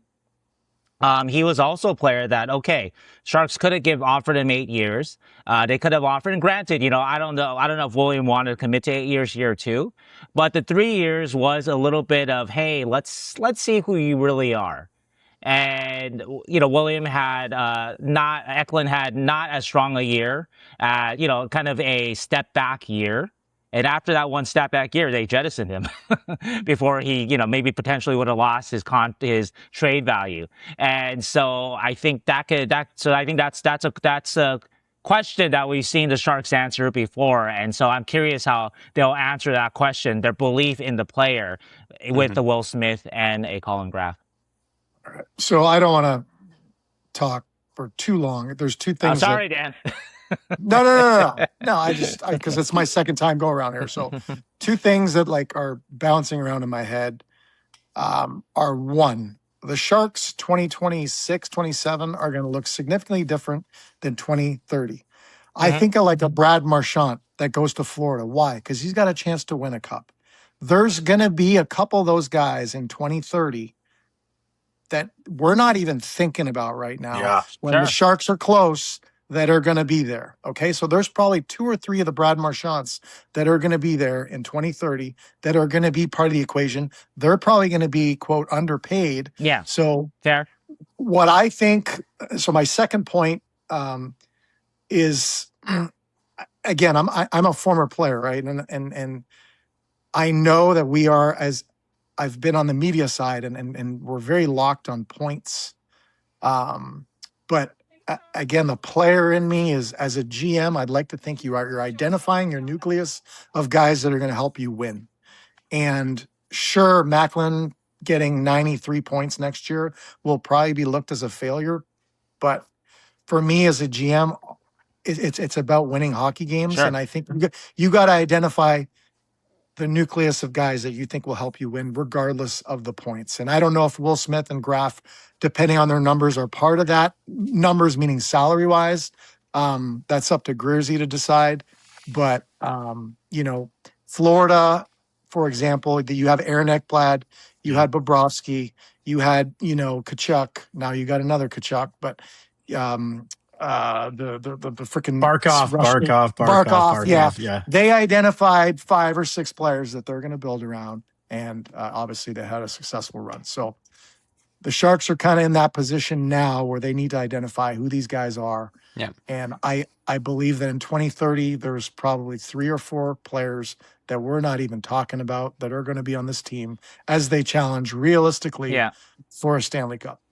All right, man. Josh Morrissey coming to the Sharks in 2030 on a veteran's minimum. Adam Fox coming on there. Adam Fox, You just don't know. You don't know. I think it's an absolute win that Greer got Celebrini signed. So I don't want to say that Greer's never had a contract win, but I think he needs to get Graf at a good number because he does sign guys to at or a little bit above what their current expected value is around the league. I think I think that's fair to say. Guys like I think Sherwood, he's had to though, right? I mean, I would push back. I'm not on saying that it's not a criticism. I think it's trying to build a deep team. you got to bring these guys in. They got to want to come here. They got to live in California with the taxes and all that stuff. But I think he needs a win. I think he needs like that, like Montreal, who has a bajillion contracts that are under $10 million of guys that are super young and super great. Bajillion's not the right word. At least a few contracts that are that good. You know, I think he needs a win like that. And maybe Graf is that guy because I think he's a good player, like you said. Yeah, I think that's a good point, Keegan. And I think also, like, I think that's what signing Mac does. Like, that's the goal. And you targeted, like, you got to get him locked up for the next 6 years, which he did. Like, well, another 5, 6 total left. And now that you do that, you could kind of build around that. And I think the most difficult part is, like, how did you get those favorable contracts when you're dog shit in last place in the league? Right? Like, it's hard to do. And you got, like, you know, empty seats in the stands, right? Like and then you got California taxes, right? Like, which is also, you know, the jock tax isn't as extreme as people think, but it still is an impact. So I think once you start now building, you know, build it and they will come. I think that Mac was the chip. Bless you. I think Mac's that chip. Mac's shown a commitment, and I still think it's not the most friendly deal, but it's a friendly deal to the team. Like I talked about before, Keegan, before you hopped on, like, you look at it as a percentage of cap and that going down based on the announced projected cap for the next 2 years, plus what they projected out to be further than that. So I think it gets friendlier and friendlier. And I mean, it's Macklin Celebrini now. I think you're going to start to attract people. It's the vibes of the team. It's coming to California. So I think to your point, I think it's a good point. I think we are going to start seeing that, and maybe not this season, but maybe next season. The players, again, speaking as a former player, the players you want on your team, the freaking cut from the cloth of winning to the field of dreams here, they're gonna come. They're not. They're gonna look past the freaking taxes. Like, fuck, you know what I mean? They're gonna look past that to come win. Florida was a fucking cemetery for years. Like, nobody wanted to go there. Yeah. Now everyone wants to go there. Yes. Does it help that they have, you know, no state tax? Of course. But you got to build a winning franchise. And I think, like I said, I think there's players that we're not even talking about that are going to want to come here in 3 years. Yeah. I think, but to that point, Barkov signed the most bitchin' deal, though. Like, Barkov signed such a friendly deal to the team in Florida. I saw a piece on him talking about it, and he's like, dude, I like talked to my agent, and I was like, I really want to be, you know, a part of a team that could win. I did want to note, though, with the Barkov comparison, that you can win with Macklin's percentage of cap, I think. I mean, that's what Crosby, the Pittsburgh Penguins were able to do that immediately with Crosby in the first couple of years there of his extension. Even Ovechkin and Washington, they didn't win a cup till 2018, but they were good teams, cup contending teams every single year. So, I think the Barkov comparison is a little different just because different players. I just said it's a sick deal. I didn't. Yeah. I just said it was a ridiculously awesome deal for the team. And I mean, he was like $10 million at the time, though, right? So it was probably still pretty high on the cap. I just looked at it. It was still 12%. So it was lower. Yeah. It was definitely lower than So it was a ridiculously awesome deal. And look, it resulted in 2 chips. I mean, also different players, right? Like, So that's another thing I looked up just to make sure. He actually signed it after, I think after they went the lockout year with Quenneville, they actually were really, really good. And so I think that's another thing too, that I think is relevant to Macklin and any other player, that like when you show you're good, that you can make the right decisions, that you're good decision makers up there, then they'll take a little less because now they know that they're with management that will make the right decisions. But I did want to add, though, with in terms of like players signing discounts and that sort of thing, like in the future, that it starts now in the sense that the team has to start being good now. And I know that there was lots of consternation about signing Nurse, about signing Trouba, and so these are big word. These are Mike Greer's, like, sort of like he's putting his stamp on a team. These are the players that will make a good team. okay, great. Then they better, because if they don't, then there's going to be some trouble in a couple of years. But so that's why I'm really curious about this season to see how those guys integrate and whatnot. But if you guys want to move on, this is actually relevant to the Barkov topic. A couple weeks ago on the internet, it was all the rage, the debate of Andrei Kopitar versus Jonathan Toews, and who would you take in their prime? Obviously, over their entire career, Toews has more Stanley Cups, but Kopitar was a better player from day one to retirement. But in their prime, Kopitar versus Toews, and I think, Barkov is a player of that kind of in that discussion nowadays. But anyway, we have a guy on, Dan Boyle, who played against a lot of playoff games against both of those guys in their primes. And so, Dan, what do you think? At their best, who was harder before you play against? I want to get some popcorn before I hear this one. Yeah, exactly. Right? Yeah. Obviously, first off, two incredible players will both be Hall of Famers.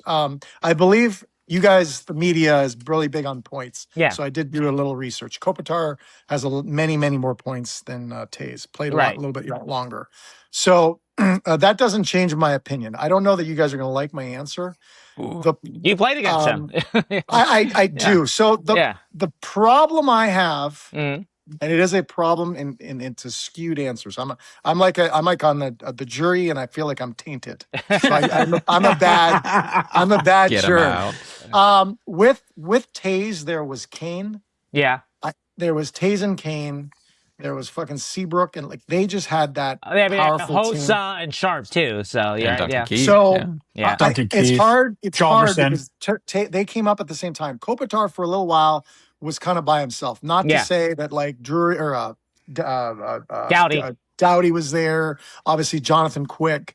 Obviously, they put us out of the playoffs on multiple occasions. I think, gun to my head, I think Jonathan Toews has a little bit more offensive upside. If I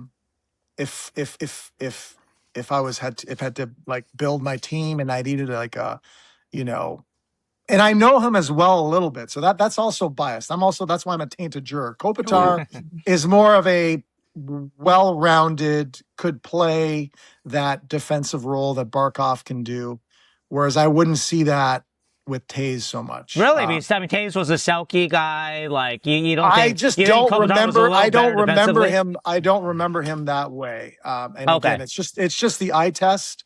If I needed a, more of a defensive centerman type, all around win draws, whatever, I'm thinking Kopitar. And if I'm thinking a little bit more offensively, even though statistics may suggest otherwise, Jonathan Toews to me seemed a little bit more dangerous offensively. But I don't know. I don't think that's a great answer on my part, but both equally amazing players. But I like them for different, depending on which part of the game is ongoing. They're different in my opinion. They're different types of players. If they're coming at you one-on-one, though, who is more kind of intimidating for you? No one intimidated me. No. Unless they're fourth liners. I think. Right. I just Jesse Bulleries. Yeah, except Bulleries. So good. I think. Yeah, right. Yes, he did walk me. And McCarthy. I think Kopitar was probably the better skater. A little bit more. Obviously, I would say I don't know if he's actually bigger, but I felt he is bigger. He is bigger than Toews. I felt like he was probably a little bit harder to handle. That being said, I think Toews was smart and positionally sound, and always played with Kane. So it's hard for me to separate those two. No, that's fair. That's fair because they were, they just feel like they were. Every time Toews was on the ice, Kane was on the ice, and it was just more of a dangerous twosome than Kopitar. Yeah, Kopitar is a very good player, but I wasn't like, oh shit, Kopitar's on the ice. He's like Well, because when Toews was on, it was like Toews and Kane. Oh shit, Toews and Kane were usually coming, and then antennas were going up. So that's how I'm going to answer that question. No, I mean, that's a fair argument because I think with Kopitar, his best kind of wingers were, we had Gaborik for one playoff run when Gaborik was still really good. Jeff Carter, but Jeff Carter would play more center. Dustin Brown, who is not on, Dustin Brown was a very good player, but not in the discussion with Hossa or Kane or maybe even Sharp, you know? And so Toews probably had more help up front. Yeah. I agree. Yeah, that's for sure. That's how I rest my case. Juror number 22, you're excused. I'm out. What does Bergeron belong in all this, though, in terms of we don't have good Bergeron defensively, but offensively, though. Yeah, offensively. but Bergeron obviously a Hall of Famer. Yeah. But I see him way more. Yes, he's got some offensive prowess to him. I still, I'm pretty locked in on him as a defensive forward. Okay. Again, I didn't mean that in an egotistical way that I wasn't like, he doesn't scare me offensively as much as like a Kane or, or Toews, I guess. But defensively, I mean, it's pretty hard to argue what Patrice Bergeron did. And I don't know him personally, but sounds like he was a pretty good leader as well, which is very important. But okay, so you're saying kind of offensively that it's hard because with Toews that you kind of, when Toews comes on, you see Kane with them. But if you could kind of separate that, and okay, so here's one to boiler finger gun you right now, right? So you got to start a team with I'm one not of these afraid guys. of it. I do mean it. I wasn't afraid of. I mean, honestly, I can't. Yeah, start a team with one of these guys. I'll say Toews one-on-one. I would say would be the more dangerous player. Okay. I don't even know if I'm right or wrong at this point. Well, I mean, you played against them. Yeah, it's close. Okay. It's that close. I mean, if you just look at like highlight reel goals, Tasers looked a little bit more dangerous one-on-one. But like, I mean, Kopitar is just absolutely disgusting longevity. But you said prime years, and again, I'm not on the ice with these guys. But I mean, Toews just seemed nasty. Like watching him in his prime was just absolutely disgusting. And in fairness, so let me speak after. Yeah, go ahead, kids. But yeah. Like just, and then like my buddy went to school with him at Shaddix, and would talk about him there, and he was just Captain Serious, right? Like this guy approached the game like with so much focus. I mean, look, Macklin's biggest comp was Toews before he got drafted, right? Like Toews was so defensively sound as well. And also, like we talked to Zenon Konopka on here, and he was like, dude, the guy I struggled the most to win faceoffs was against Toews. And Toews taught him a new move on faceoffs. So you said Kopitar would take faceoffs against, over him, but Toews was nasty at faceoffs too. He was like super good at faceoffs. Like defensively, like he was so sound, and they did split them up. Like they would put him on in like those a couple playoffs runs when they were like down by a goal or an OT at clutch moments. But they split Kane and Toews up a lot too on that second run. But you're right, Dan, because that Blackhawk squad was just absolutely ridiculous. Like you had Boland and Andrew Ladd and Bufflin on the fourth line. Mentioned guys. That Bufflin was a forward for a little while, right? Yeah, they're like they're playing against teams' top lines, and like it's so. That's where I get what Dan's saying. Like it's so hard to measure. And if anything, it's just respect to both players. But I would say gun to my head, I would say Toews just in terms of prime years. Like if I could encapsulate like the Harrison Ford fucking, encapsulate the player in his prime Star Wars thingy. Like I would take Toews over Kopitar. You know what I'm talking about, right? You mean like in carbonite? Yeah. Yeah, exactly. Nerd. Hey, I did that for Keegan and Shagers. Thanks. I appreciate it. Good, man. I feel heard. Why are you talking about the guys with glasses, all right? I do want to flip side it, though, actually. Like, you can argue that with Kopitar that because he had less to play with up front, that helped him kind of because he got more ice time, more kind of opportunities to shoot, that sort of thing, right? Whereas Toews, if Toews was in a position with less help, Toews probably would have scored more points. Shank Pang, if you can only draft one of them, which one you draft? Go. Ooh. Go. Based on Prime, oh man, it's Go. it's, Fuck it's Prime. close. Go. I You're know, drafting I him right know. now. You Yeah, got 3 it's gotta be seconds. Prime. It's gotta be 3, Prime. 2, 1. Yeah, Prime. Go. All right, I think Bergeron. What? What? Wait, this is Yeah. a Taves versus Kane or fucking Taves and Kopitar. Kopitar. Okay. Fucking, I take Crosby. Taves versus Kopitar. I'm gonna take I think Gretzky. Prime. I'm gonna take one more. Okay. Yeah. I think 3 Taves. I think All right. that Okay, there you go. because There we go. Taves' end of his career, he wasn't. No, that's He enough. didn't last as long. Yeah, that it, Yeah. it And, gets forgotten Shane's a little gonna bit. Shane's gonna hate Yeah. this, but coming from a Kings fan, that means a lot. I mean, they're Yeah. both really great players. I mean, look, my favorite Kopitar stat when I was a Kings fan, and this lasted till I think it was just from 2008 to 2022 or something ridiculous, that for over a decade, he led the Kings in overall ice time and even strength ice time and power play ice time and shorthanded ice time. No That's one a does sick that. stat. No one does That's that. an No one unreal does that. stat. That's Holy just shit. Yeah. so it's really That longevity is it's impressive. really hard to with him. choose. Yeah. So, but Yeah. I think it's a tie, but I'm going with Taves because he didn't wear a tinted visor. Yeah, Kopitar was cheating the whole time. The tinted visor did. Yeah. Goalie couldn't see his eyes. He was cheating. Yeah, that's his dad's white I'm going gloves. Taves. I remember being a college student. And it's probably 2010, 2009. That's how young I am. That's why But, Keegan went to med school because he remembered college. No, that's fair. No, it gets better. I was in the library at my college Oh, yeah, see? watching hockey on my laptop. Nice. And I remember they were playing Vancouver, Chicago was. I don't remember what year this was. And Toews scored this just nasty goal from the slot to win the game. And I just remember putting my hands up in the air being like, this guy is all that there is in a hockey player. This guy does it all. He's just Captain Clutch. And yeah, since that time, he's always had a special place in my eyes. Good player. right. I'm going with Taves. I have one more for Dan here then. So, of course, you haven't played against Macklin Celebrini, but is Macklin Celebrini more dangerous offensively than Yes. Kopitar, Yes. Taves, and Yes. Bergeron? Yes. Okay. Yes. Okay. Yes. Okay. And that's why you should have voted for him, Shane. Macklin? Oh, For no. Macklin? You back cost him the You fucking Hart cost him. Trophy. Yeah, my vote, my 700-point vote, Yup. that would have swung What a the dick. PWJ vote, right? Yeah. So, Yeah. Dick. Yeah, Next Dad. year, you have to pre-vote Dan, you your know in. that my Even if he vote gets was injured a the whole 3-point year. difference, Dan. It's a 3-point difference. Macklin lost by 800 points.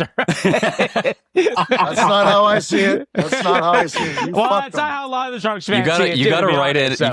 gotta pre-write it in. Even if he gets injured the entire year, you gotta put That's why Celebrini you. number That's one. why you MVP. wear. That's why you MVP. wear all these shark jerseys to try to win the fans over. Meanwhile, Yeah. you should wear a fucking jersey that says traitor.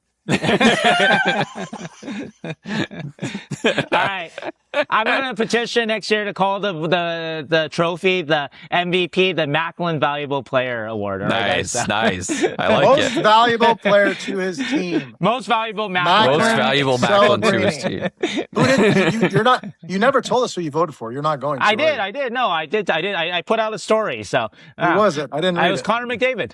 McDavid. And who was your? Did you not have to vote 1, 2, 3? Yeah, no. Macklin Macklin second. was number 2. Macklin was number 2. Oh, okay. So you Yeah. had McDavid. So I Can't cost get mad at him. Macklin You can't 3 get mad at points. the guy. I cost Macklin 3 points. All right. So Yeah. and he lost by 600, 700. All right. All right, To all even be right. a finalist. All right. So. All right. So Hey, let Boiler, it go, you ever Boiler, play? let it go. Do you ever play Chell? On the sticks? I know you play. Yeah, I know you game sometimes. You ever play NHL? I like back in the day a lot, but not in the last 10 years probably. Keegan, you play? I play it infrequently. Once every couple of years, I'll buy the game. But Yeah. it's not as much as I used to. I used to probably 10 years ago. Yeah. Now you guys can get Shane? a physical copy of it. No, I haven't played since Owen Nolan literally was on the cover. So, Dude, but I used to you guys play that now one. gonna get a hard copy now. So yeah, Yeah, dude. Macklin's We all gotta hop on the sticks and play Oh, some God. Chell. Oh hell yeah. Be so fun. I'm Dan, are you gonna be D? No. You're not gonna play D? Have you seen him play? Who the fuck plays D? Well, like there's 5 guys, right? We all need a position. Oh no, I'm up front. Wait, Fuck, I'll I play thought we were goalie. gonna split it up 2-on-2 and play against each other. I'm playing goalie so y'all can blame me for every loss. Just fuck that guy. I'm a winger on the offside. Well, I call Sharks. If we're on different teams, I'm the Sharks. Whoever's on my team's on the Sharks. All right, I'm Macklin. So. All right, so it's me and Shangers with spoilers of Keegan. We got to play some shell. Keegan, you're coming to game night, our opening night, right? Yeah, well, I'm still waiting on my schedule to come out, but very likely going to be there from September 30th to October 5th, hopefully. All right, very nice. All right, so And my birthday is on October 2nd. Podcast, Dan. Yeah. Sounds good. It's going to be awesome. Sounds good. We'll do a live pod and we'll play some shell. I haven't played in years, but it'll be fun. Oh, I like that. Yeah. Some chill. All right. All What right. else you got for us, Shang Peng? Yeah. Okay. So, all right. So we asked Dan to evaluate the Sharks roster, and right now the Sharks roster on defense, they have 5 guys who are kind of set there. I know what the whole roster is going to look like. Oh yeah. The whole thing. Okay. The whole thing. Okay, well, anyway, let's just set it for everybody listening. So, okay, right now on defense, you have Nurse, Trouba, Orlov, Kesselring, and Dickinson. Yep. So that means you have 2 spots open. So I know. Without a no, Okay. I'm just kidding. I am let very me finish before very sure at who the other 2 spots are going to be. All right. Can we guess? So right Can we now, guess? Yeah, Yes, but you guys can guess. right now, We can guess. we sent Dan tape of Nolan Allan, Eric Pohlkamp, and Luca Cagnoni, and Dan Boyle apparently knows the answer 2 months before the start of the season. So wow. Yep. So yeah. Okay. All right, So let's all take our guesses. You guys know who I'm voting for. okay. Yeah. So well, who are you voting for? You have two or three actually. So You guys know who I'm voting for. Pohlkamp, Who I've been watching. probably. yeah, 2 or 3. Yeah. Just Pohlkamp. Pohlkamp and I think who? it's Pohlkamp. No, 2 of 3 though. 2 of the 3. 2 of the 3. Yeah, And 2 spots Cagnoni. open now. And Luca. Okay. I'm going Keegan? Allan and Cagnoni. All right, right now. Not that I don't love Pohlkamp. I'm gonna go Yeah, a fair. little. I'm gonna change the rules a little bit. I still think the Sharks will sign somebody. 5 Changing the veteran rules. defense is just not enough, in my opinion. So I think that they sign somebody from now to fall, and then Nolan Allan's number 7 because he is waiver. He's not waiver exempt. So Yep. All right. Well, you're wrong. yeah. All right, let's hear it, Dan. All right. Yeah. I believe that the Sharks will start the season this way. That doesn't Yeah. mean by the playoff time, Yeah. it's going to look the same. I think the first 2 that are going to get a crack are Allen and Cagnoni. That makes sense. Okay. That's fair. I am with Keegan. I think Allen didn't play last year, but he's got 40 or 50 games in the NHL. I think I read he was 6'2", so I think Gruzy seems to be liking the size factor. He's more stay at home. Yep.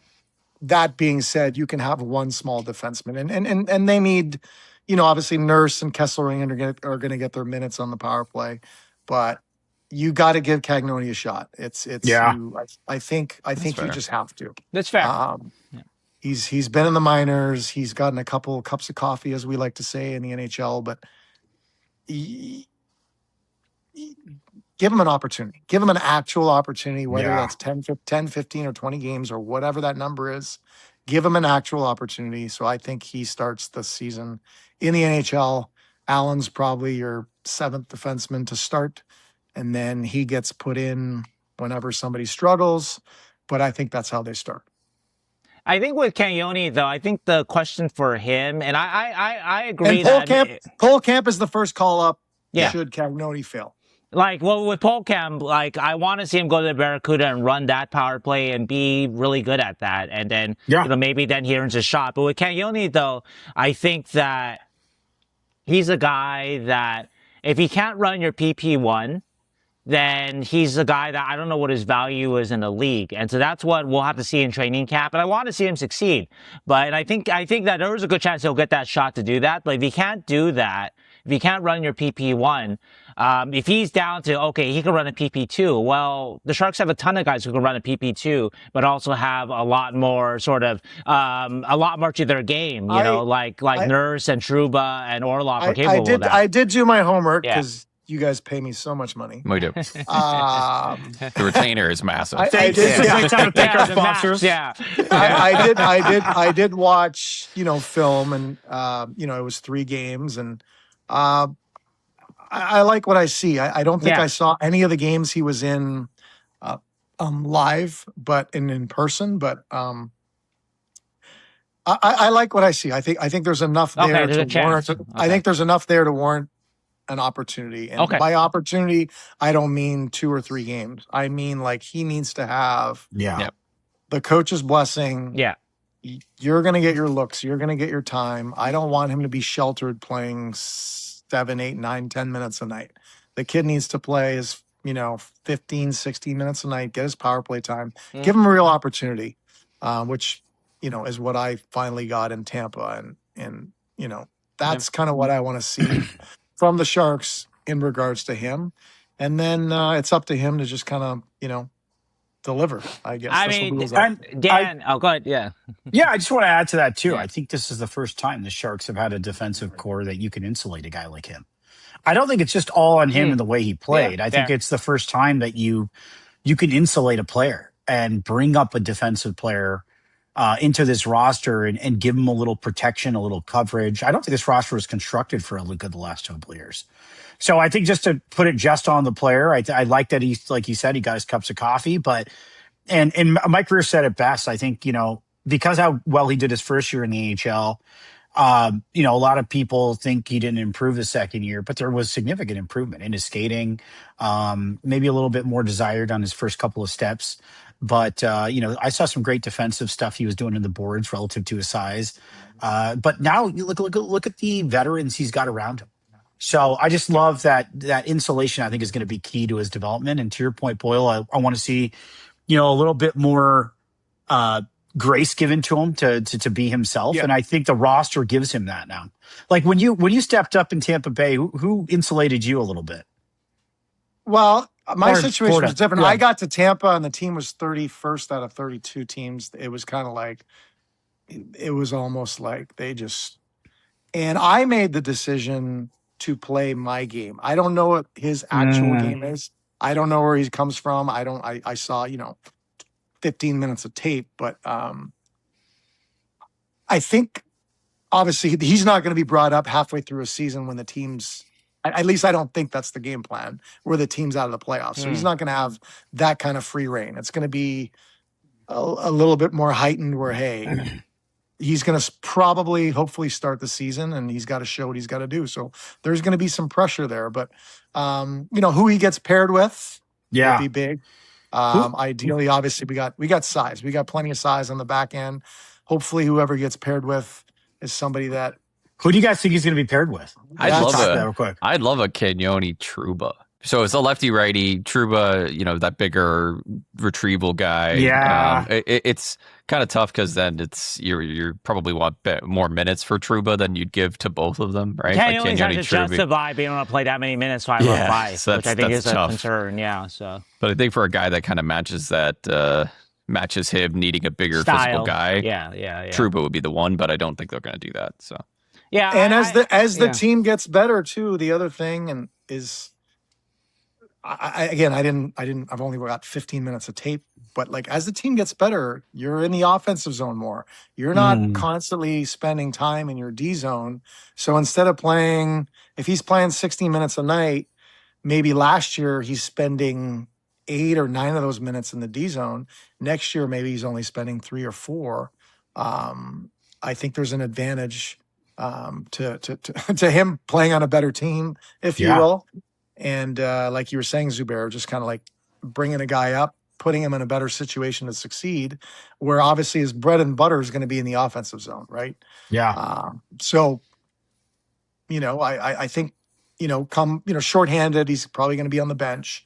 Probably against some of the bigger teams, he may get the same way I did. You kind of get put in a little box there, but if the team's down 2 goals, boom, Luca, get the fuck out there. He's the guy that's going to be able to like lug the puck up, join the rush, put him out there when Celebrini's on. I think he fits that hole that we kind of have, that we kind of are missing as a D-man that can join up the rush and help out offensively. I did a line projections, and I had him with Orlov. I don't know if you have an ideal right-hander for him, because you have Kesselring as your other right-hander, but you want Kesselring to get a lot of minutes. You don't want Kesselring to be kind of in shelter minutes, I think. So Orlov might be a good kind of veteran protection, but I did want to counter your point a little bit, Zubair, in terms of is it on Luca or not? I'm not talking about the 5-on-5 with Luca. For that, yes, you need to shelter him. You need a better team around him. You need a guy like Orlov or somebody like him around him. But on the power play, though, if you get PP1 and you get to play with Macklin Celebrini and Will Smith and whoever else they put out there, that's on you. If you can't make that work with one of the best players in the world and, these other young up and coming kind of guys, then you're not going to make it. And so that's specifically what I mean, where that is on Luca. That is all the opportunity in the world with the best player, one of the best players in the world. I disagree. You have to figure that out. You have to make it work. You have to see how you fit into that PP1. So sure, but like power plays are more than one player, and his job is to fit in there though.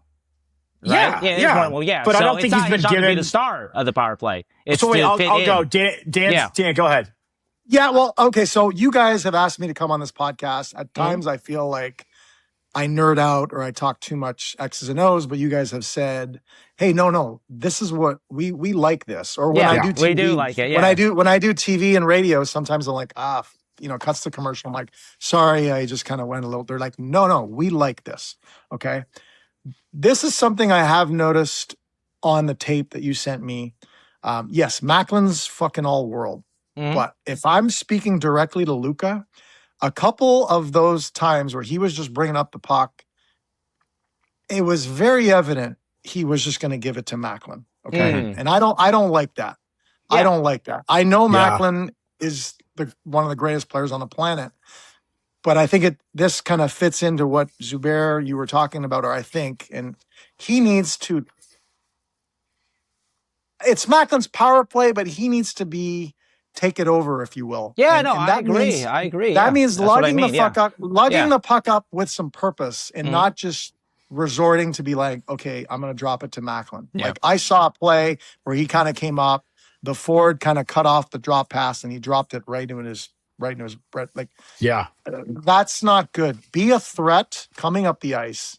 Obviously, he's going to be the quarterback. He's going to be the guy at the top. Macklin's going to get plenty of touches, but I want him to insert himself on that power play so that it's not just Macklin Celebrini's power play. Yeah, it could be his own. So I don't know if I'm saying that properly. That's what I mean. Yeah, but and that's what I saw in the tape. There was too many times where it was just like. He was rushing up the ice, but he wasn't a threat, if that makes any sense. So that's one of the things I did notice in the tape that I would say I didn't like. But in his position, when I was young and Pavel Bure's on the ice, I probably would have done the same thing. I got to give him the puck, right? You watch like Edmonton. It's like McDavid's getting the puck. Exactly. So you kind of want to share that puck, whereas there's a way of being, I don't think selfish is the right word, but there's deceptive, a way of, I would say situationally aware. Like if that lane is closed, all of a sudden on that particular play, that part, you have to pull an audible because teams prepare. And if teams are preparing against Macklin Celebrini, all of a sudden Cagnoni's a fucking threat. That's what I mean. You have to be good enough to take care of yourself. Yeah. Right. So that's my 2 cents, Zubair. Sorry to cut you off. Yeah. So I agree with that point, and Shangers agree with you on the power play, but I do think the power play is more complex than just Luca, and hopefully he gets a full opportunity this season to be himself and build that confidence. And if you're going to run the double drop pass as they've been running, if that's still the power play entry that they're running. To Macklin, you drop it to Will drops it to Mac, and he enters with his controlled entry the way he does, and someone's on the flank. And but if that's not there, I think with confidence, that's sort of a tertiary sort of development that happens through given an opportunity, relaxing and being comfortable being yourself.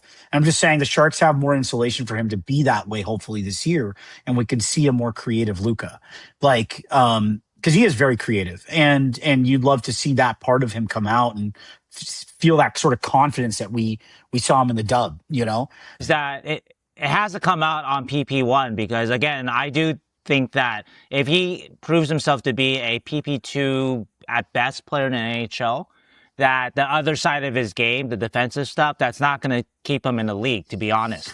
And so that's just my opinion of it. A player of his size, his mobility, he's got to really take this chance if he gets PP1, and he's got to show that he belongs on it. So again, you guys brought me on here to talk about my experiences.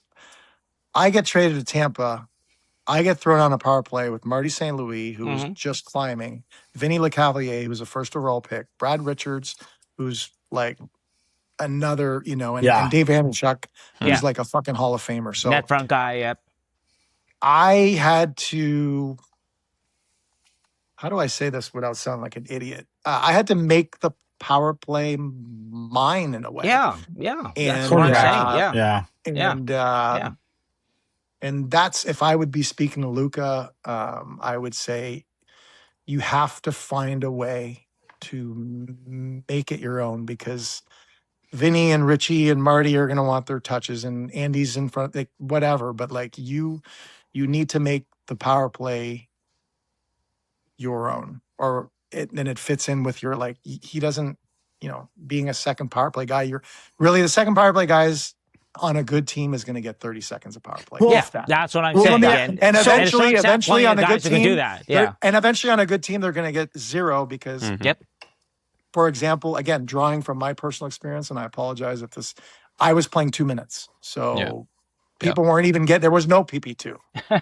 There was no PP2. I mean, there were forwards that were changing, but Jason and Mems are still mad about that, Dan. I know. Hey, so I'm obviously I love undersized defensemen. I'm pushing for him. I hope he can answer the bell. But my advice to him is make that power play your own. So one low-key skill I do see in him that, again, it'll be a different season watching him with like actual legitimate defensemen this coming season, which is going to be exciting. But when he did get his looks on the Sharks, the times he did, he had some subtle skills in the defensive zone that I liked. Like he would sort of stutter, delay. I liked his outs. I liked his defensive exits, either through passing or skating when I did see him. So to your point, Shang, like, does he have to be a PP1 guy to play in the NHL? Maybe. I think so. Yeah, I mean, you might be right, but yeah. But I did see stuff. Yeah. And again, I have to put that in context with the fact that, like, a lot of the Sharks' top 6 struggled to get pucks out. So, like, it kind of goes back to the Toews. So you got to see it sort of relative. And so I think this year is going to be a good gauge for it. I don't have a clear answer. But there's moments where he looked really good with stuff he would do in the boards. We talked about Hoshi Wong on an episode, a couple episodes ago, and what I didn't like about him in the boards. And he's a guy who's 6'7", and then you got Luca, and Luca looked significantly better in the boards. Yeah. Like I actually liked his board play when he was positioned right, and a lot of times he wasn't. But once he had the puck in the boards, I thought he was one of the best defensemen at getting the puck out. But he has to get the puck, and that's what he struggles with sometimes because of his size. And he has to play his body. Dan, you got to use your body differently when you're undersized. You got to learn, and your coach can teach you as much as he can teach you, but he's going to have to figure out that, I did, you got to figure out what works for, for Dickinson, and what works for, it may not work for you. So Dan, I got a question for you, because where I see Luca not doing well, like his first 2 steps into the boards to get a puck, he kind of plays off and lets the guy win it and then tries to take position. I've seen you be a dog where you're just like, I'm going. But then I did see a little bit of change when you had a crankshaft with you. Like where you hold it. Right. So he wanted corner. He wanted both corners, not just exactly, or not just his. So that's where I want him with Trouba, comes in, right? I like Keegan's idea. At the end of the day, it's about getting the puck out. For me, I learned early on, back in the day, we were taught get back there as fast as you can. Yeah. And, and I actually just did a youth hockey camp this past week. And that's one of the things that we taught, or I should say I helped teach, was I'd rather have a guy in my back pocket, meaning real close to me so I can shimmy shake and get him out of the way, versus getting there really early. And then if he's 3, 4, 5, 6 feet away, he has more of a cushion to read those head fakes. Yeah. And so I was teaching the young kids to slow down going back to get pucks. Not necessarily saying, hey, you go first kind of a thing. But I would personally have a guy right on me because I felt that I could spin off of him. Yeah. Versus going back and giving a 3 or 4 foot cushion. And then you just get pasted. You're just getting roasted and pasted. So it's a learning curve. So yeah, I haven't seen as much tape as you guys, but I think, Well, as Luca, he learns. Yeah, he tends to give the gap, and he lets Yeah. the guy go in there from what I've seen, and then he follows up. And I don't know. And Yeah, to your point, when you're smaller and you got, edges like you did, like it's nice to have the gap close to you, because also when you're undersized, you're lower center of gravity. You could just I wouldn't recommend him allowing. I mean, I did it a couple times. I remember one time Eric Lindros and John Leclerc were coming down on me, and I'm like, okay, I'm gonna wake up in the ambulance. So I remember it was Leclerc. I kind of let Leclerc go first. I lifted his stick, or like, not because I'm stronger. I got under there. I got the puck out. I remember coming back to the bench, and Rammer was like, "That was fucking awesome." Craig Ramsey, sorry, my D coach. So that was one example of just me like understanding what was about to happen, quickly doing okay, this is what I think I should do. I don't think that's something that I would want from my defenseman constantly, where he's always going to go in second. But I don't mind him learning to go in the corners differently than I would maybe teach Dickinson or Verhoff or some of these taller guys. They're going to be in a different situation. Yeah. So, well, I'm with Keegan. I think they signed him for so much money that they probably wanted to play 20 plus minutes, and Cagnoni's probably in that 16 or 17 or under minutes, but you never know. Trouba will get his minutes on the PK. He will. I know, drawing back in Tampa, like there's going to be some double shifting sometimes, which sucks for the guy that's getting, like my first 4 years in Florida, I was the guy that wasn't going on every time. I was getting double shifted. So that sucks on that end.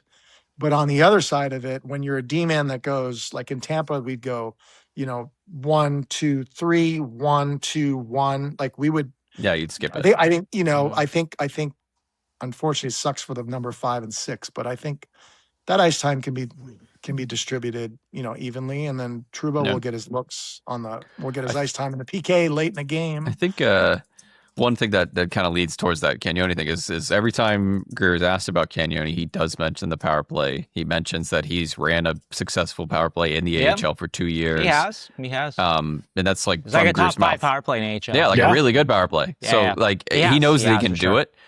To Shake's point, I think he does eventually need to be power play 1. Does he need to be there day 1? I don't know. I think they might try some other guys and see how he does on that 40 seconds of power play 2 time for a while, and see if he can make something happen without Macklin. Fair. Does he have that deceptive ability, that puck carrying to be the guy that makes the entry and makes something happen? Maybe, but I think he's just a different type of power play player to, like Zubair said, or like Zubair wants from Pohlkamp, which is he's like the shooter, he's the direct go kind of power play. The bomb. Yeah. So that's different than Cagnoni. It's just like, what do they value? So it'd be interesting to see, because Pohlkamp's also admittedly like the guy that coaches probably want to play over Cagnoni, because he is a little bit of a dog. Yeah, at 5-on-5, he's a little bit of a dog. He's got some more physicality to him, some more bite than Cagnoni does. So we'll see he's not the same size essentially. Pohlkamp's a little thicker, I guess is the way about it. But he is. And his first couple steps are, he goes into the boards. Mm-hmm. That's something I like about it. He digs them out, and he's a meat and potatoes guy. Yeah, Pohlkamp may just need a little seasoning, but okay, I have a boiler potato finger gun seasoning? question. Yeah, little seasoning, yeah. Mean potatoes, yeah. Okay, so when the Sharks start the playoffs next season in Vegas, Game Playoffs. 1 in Vegas. We're talking playoffs? And we're talking playoffs in Let's go. Vegas, all right? Sharks number 3 seed, Vegas number 2 seed. Okay, is Luca Cagnoni running the Sharks PP1 in Game 1 of the first round? Ooh. So put your Hot money damn. where your mouth is, all right? Yes. Yes. Okay, good. Okay, I like that. All right, Dan. Okay, Zubair. Luca, you listening? Fuck. Let's God go. damn it.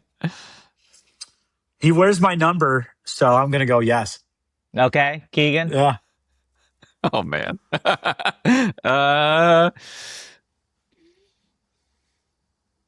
Yes. Yeah. Absolutely. Wow, He is. okay, Yeah. 100%. okay, guys. All right, 100%. all right. 3 No for one's 3. sure. No All one's right, sure. We have is no sure. idea.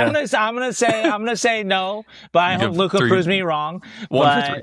Yeah, 1 for 3. 1 and so 3. okay, No disrespect. yeah, no No disrespect. disrespect. No disrespect. That's the name. We should rename the podcast to No Disrespect. No disrespect podcast.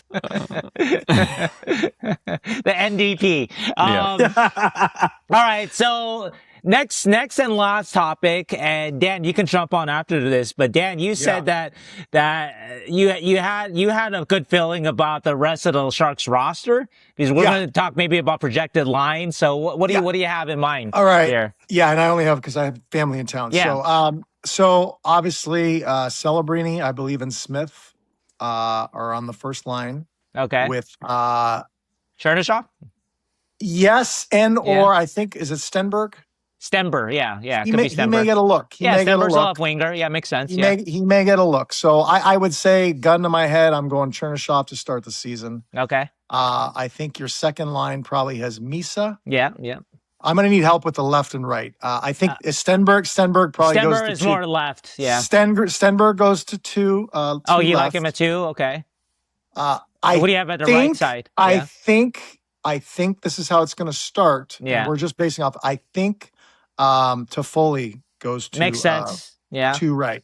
Struggled Right? last That's year, but where you I need a want shooter. Graf. Yeah. That's where I want Graf, but I don't know that Toffoli can play on the fourth line. Yeah, I agree. I think your third line has Wenberg. Mhm. I'm starting to lose my maybe Graf there. Maybe Marchment on the left side. And Marchment, sorry, yeah. Okay. Sorry. And then you have Stopchuk. Yeah, Sherwood on your fourth line. So. Oh shoot, that's right. I forgot they about have, Sherwood. They have 10. That's a top great line forwards, problem, eh? Yeah, someone's It's a good problem to have. Yeah. I think the Toffoli thing is throwing things off a little bit. I don't want to see Graf on the fourth line, but I think you're right.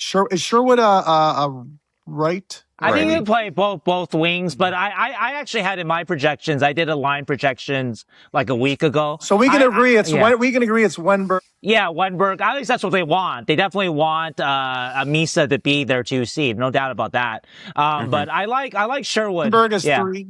3C with Wenberg, Sherwood, and Marchment who's the one that? and and Marchment. Graf. Wenberg with Marchment and Graf. So Marchment, Wenberg, Graf, Sherwood. 3 of those 4 on the third line. Yeah, and And Sherwood, then you have a Stopchuk, the other guy, whoever yeah, doesn't I fit have on the Sherwood third. on there. Yeah, so And then who's the other fourth liner? Godet. It could be Gaudreau, and then Delandra too is also still. Yeah, they have I think the Delandra's 14 more side of like a. forwards. Yeah, I think it's a Stopchuk, Gaudreau. Yeah. I mean, you know what? At that point, fourth line, you're kind of like on a night to night basis. Who do you want doing what? But I think that's how those top 6. I think that's how they look like. Like I said, I like Toffoli. I like what he can do. If he's not on your first top 2, I struggle putting him on the fourth line. Yeah, I agree. Whereas Graf, you can put him on the fourth line, and midway through a game, if someone's not doing what they're doing, you literally throw them on the first or second. Yeah, So- same with Sherwood too. If you have Sherwood on your fourth line too. So, so I think the top 6 seems clearer to me. The bottom 6 semi interchangeable there. And then you mentioned on defense that you have Allan. I don't know and who's Cagnoni. playing with who. I haven't Yeah. figured that out. I think Cagnoni Okay. is in the top 6. I think Allan gets 7. Yeah. I'm not sure the pairing wise because obviously Trouba's going to play a lot. They're going to give Kesselring, a look, but I don't know that that's top 4 minutes. Who else am I missing? Well, it's Orlov Nurse, and Nurse, yeah. So. And Oh yeah, Nurse. Yeah, Yeah. obviously Nurse. Yeah, obviously Nurse and Orlov. Yeah, and then I think the top 4 is probably Dickinson, Nurse, Orlov, and Trouba. Yeah, Yeah, I would like to see yeah. Dickinson take Yeah. those minutes for sure. Yeah. And then you got Kesselring and Cagnoni as a 5-6. I don't know that they're going to fit together per se, but and then Allan is your 7th. So I don't know, Dan. You feeling like good enough with this defense still that I still like the idea of adding another veteran defenseman, but maybe there's not a lot of guys out there. I think we've talked about it. They're not. I don't think. I mean, Sharks fan can hate me for saying this. I don't think we're Stanley Cup ready yet. So I just mean like a cheap veteran guy. I'm not talking about like trading for anybody right. big. Well, but, then you're taking away ice time from Allan and Cagnoni and possibly Pohlkamp. So why take away ice time from players that you perceive are going to be on your team in 2 years? Well, I don't know. You're taking ice time away from Musty and Beasted right now. So. Well, are they going to be? I don't. In their defense, I don't know those guys very well. Yeah. So are they going to be on the team in 2030? I mean, of those, you hope so. They're first round picks, but right. So I haven't done enough research on those 2 guys. Shane. Okay. All right. So on that note, I got to go. Okay. Wait, one more. So no LSW. Leo Wallenius. Oh, Sloan Wallenius. I mean, that's a sleep. I think he's got to play some games on the Barracuda. He's one of our second round picks from a few years ago. Yeah, very aggressive. Leo Wallenius. Yeah, I'm talking later down the line this season. Later, don't know who he is. So we didn't send Dan tape, so yeah. So he's not the D-man that's 7-1, is he? No. That's I don't think he's making it yet either. Not out of camp. He's got a long way to go. My apologies to LSW. I don't know who he is yet, and he hasn't really played with the Sharks yet. So exactly. He's coming over. Barracuda, so yeah. So. Yeah. All right. We'll send you tape. All right, guys. I'm going to go hang out with my family. So thanks. All right, buddy. See ya. Assuming I can get off, which is an X here. Just throw your phone against the wall, Dan. Throw your phone against the wall. Love it. All right. Keegan, you got lines? Yeah, I do. All right. I got lines. All right, let's hear it. I just got this weird feeling that they start off with a first line of Marchment, Celebrini, and Smith. Yeah, that's what I had too. Yeah, that's what I had as well. Okay. Yeah, little net front, little jam, little size to provide a balance between Celebrini and Smith. I think it's a good spot for him, and I think they at least try it for a little while, see what they can get out of that free agent signing on a pretty long-term deal for him. Yeah. Yeah. What do you got? I had the same, except, last season, every time the Sharks were struggling on that first line, I mean, obviously, Chernyshov looked good in there when Will Smith wasn't there, but they kept bringing Graf up. And I look at this lineup, and I think how powerful it is when you can move some of these guys further down the lineup. Hopefully you're hoping for Chernyshov having a resurgence of, what they did in the O with Misa. Mm-hmm. So, I like the idea, because I like Chernyshov, and I love what Chernyshov and Macklin did together. But also, Macklin's become a jumbo profile where, how much more value are you getting out of a player when you could put up players that maybe would be really smart IQ. If you guys remember Nils Ekman playing with jumbo. Oh, yeah. And Nils Ekman was just absolutely disgusting. I think you could get that. Graf's IQ is just so good. I just love him with Macklin. Will Smith, same thing, great IQ. And I kept thinking they need size, and then they would be so good together, and they didn't. And so if you do that, it kind of pushes Marchment down the lineup, which I like. But I had Marchment as the same. But I kept going back to the Graffers every time you doubted it last season, and then you boom them up, and they'd score a goal, or they'd do something kind of great and get close to one. And So I don't know. That kind of changes the dynamic a little bit of what you could do in your bottom six. But what'd you have for your second line? Misa, Chernyshov, and Sherwood to give that connection of Misa, Chernyshov again, that you try and rekindle that from juniors and see if that's your that after Macklin and Smith, that's your next 1-2 punch. Have those two guys together. And then That's Sherwood, obviously, good shooter, physical, adds a little bit more, kind of balances the lineup. This is all just theoretical, right? Hypothetical. Of course. Yeah. But I think it makes sense. Mines are way different than your guys. Mine's exactly like Keegan's. This is awesome. This makes it easier because I don't have to go. That's exactly what I had. See who you guys have on your fourth line. If you had Sherwood, it's getting there. I had Sherwood on my fourth line for reasons, which I'll explain in a little bit. But and then I had Wenberg, Toffoli, and Stenberg. Ivar. Same. Yeah. Collin Graf getting aced out then on. Yeah, go ahead. I think we were going to match up like identical. I know, exactly. Maybe. I think, that third line, I like the bringing in Stenberg next to, a vet like Wenberg. I did Toffoli, have that, been there for a long time, smart player, doesn't have the wheels that much, but I think in third line minutes can do pretty well with some offensive guys, especially Wenberg, who can carry the puck really well. Toffoli doesn't have to, he just has to connect plays.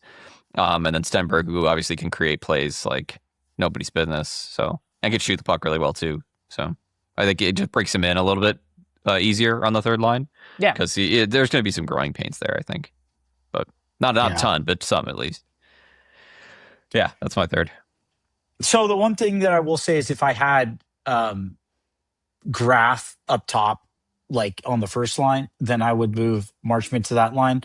And I like Marchment with that line in particular because you can see like when he's always looking for someone to dish to, and he can dish the puck, and he actually gets it to the middle of the ice pretty well. So that net front would be really great. And that's why I kept going back with like, I had your lines. And then the change or the caveat I would have is like move Graffers up to first. Macklin's going to be Graf Macklin. At first. Then you had Chernyshov on your second, right? With Misa and Sherwood. And then, so then who do you have on your fourth? Then you have Marchment, Wenberg, and No. So third line would be Marchment. If we go with the Graffers on first, which is my second pairing, then third line would be Wenny with Marchment and Stenberg. Stenberg, okay. So that's the third line, and then your fourth line. I'm a big Gaudette fan. So you got Gaudette. You got so who did I drop down to Foley? Yeah. Who's your top 10? Who's your top 9 guy that you've dropped down there? Because no matter what, you got to drop a pretty good winger down there. So yeah. So you have Toffoli. You had Sherwood on your second line. So it's Toffoli then. You've dropped Toffoli down, right? Yep. Right? And I think Toffoli down with Gaudette, and then like you can fill in, Ty or Barkley or obviously a Stopchuk. I would probably go with Stopchuk is what I had. So you have a Stopchuk, Gaudette, and Toffoli as your fourth line. I think that gives you enough jam and enough pace, enough goal scoring touch. I've seen Toffoli. I think he can hang down there, on the physicality just fine. He finds soft ice. His IQ is above. I think that, I don't know. I'm kind of excited about that line, but that was the only thing. So I basically had Keegan's line or moving Graf up, which just kept coming back to last season. And I just like the way it stacks your second, third, fourth line. Yeah, I'm not seeing Toffoli down to fourth myself, just because when I did my projections, I actually had Sherwood on the fourth line. It's no statement on the player, but just that I thought his game and those Stopchucks would be a good fit together. And Sherwood has a game that if he wasn't making as much money as he was making and he didn't have like a 20, 25 goal capability, his style of game, fits up and down the lineup. Like he could be a fourth line guy, he can be a first line guy, and so that's where I see where with Toffoli, kind of asking him to change his game a little bit maybe, and I'm not sure if at his stage of his career that's something that is great, good for him and good for the Sharks, and so I'm kind of with Dan Boyle there that while we acknowledge that Toffoli struggled last season, that at least early in the season, you want to put him in position to be what he's good at, which is to shoot and to score. And to do that, he's got to play with Macklin, he's got to play with Misa, or he's got to play with Wenberg. And that's not going to happen, I think, as much if he's on a fourth line. I agree. I agree with he's not going to be as effective. But I will say this, what I like about Sherwood's game is that he's a pest.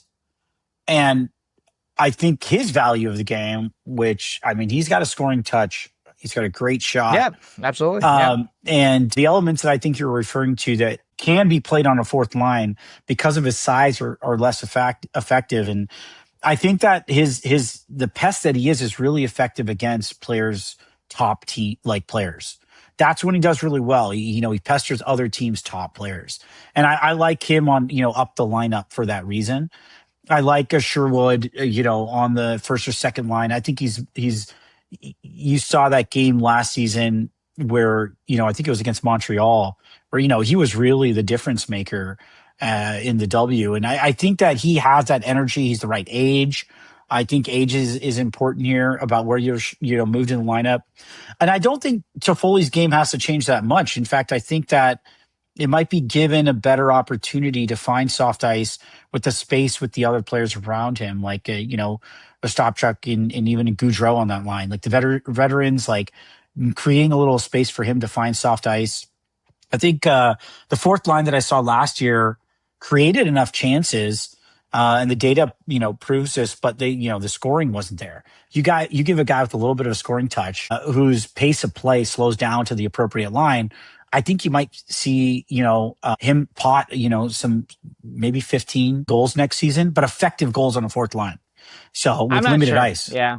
Yeah. That's what I see. I'm not seeing like, the Reeves, Gaudreau, Ostapchuk line did create some chances, and there wasn't finished like you said. But I just don't know if they're gonna get Toffoli the puck enough for him to be like That's at fair. his best. I totally agree that like it's not ideal for Sherwood to be on your fourth line. Yeah. But I think though part of my equation is if you drop anybody down that is reasonable to drop down, who would still look the best? Who would still be very effective? That's a fair point. And to me, Sherwood's game I think is the most sort of translatable up and down the lineup of the guys that are sort of in that discussion. Like you're not going to put Will Smith on your fourth line. No, of course not. Right? Yeah, you don't want to put. You're not going to put Stember on your fourth line, right? So guys like that, you want to put. The one pushback I would have on that though is the pace of play is what I'm looking at. Toffoli had a noticeable drop in pace of play, and that is a fourth line game where Sherwood has a high pace of play. And the pace at which he plays at is he's high octane. He plays fast. He plays a fast game. And the more that you go up the lineup, the faster the pace of play.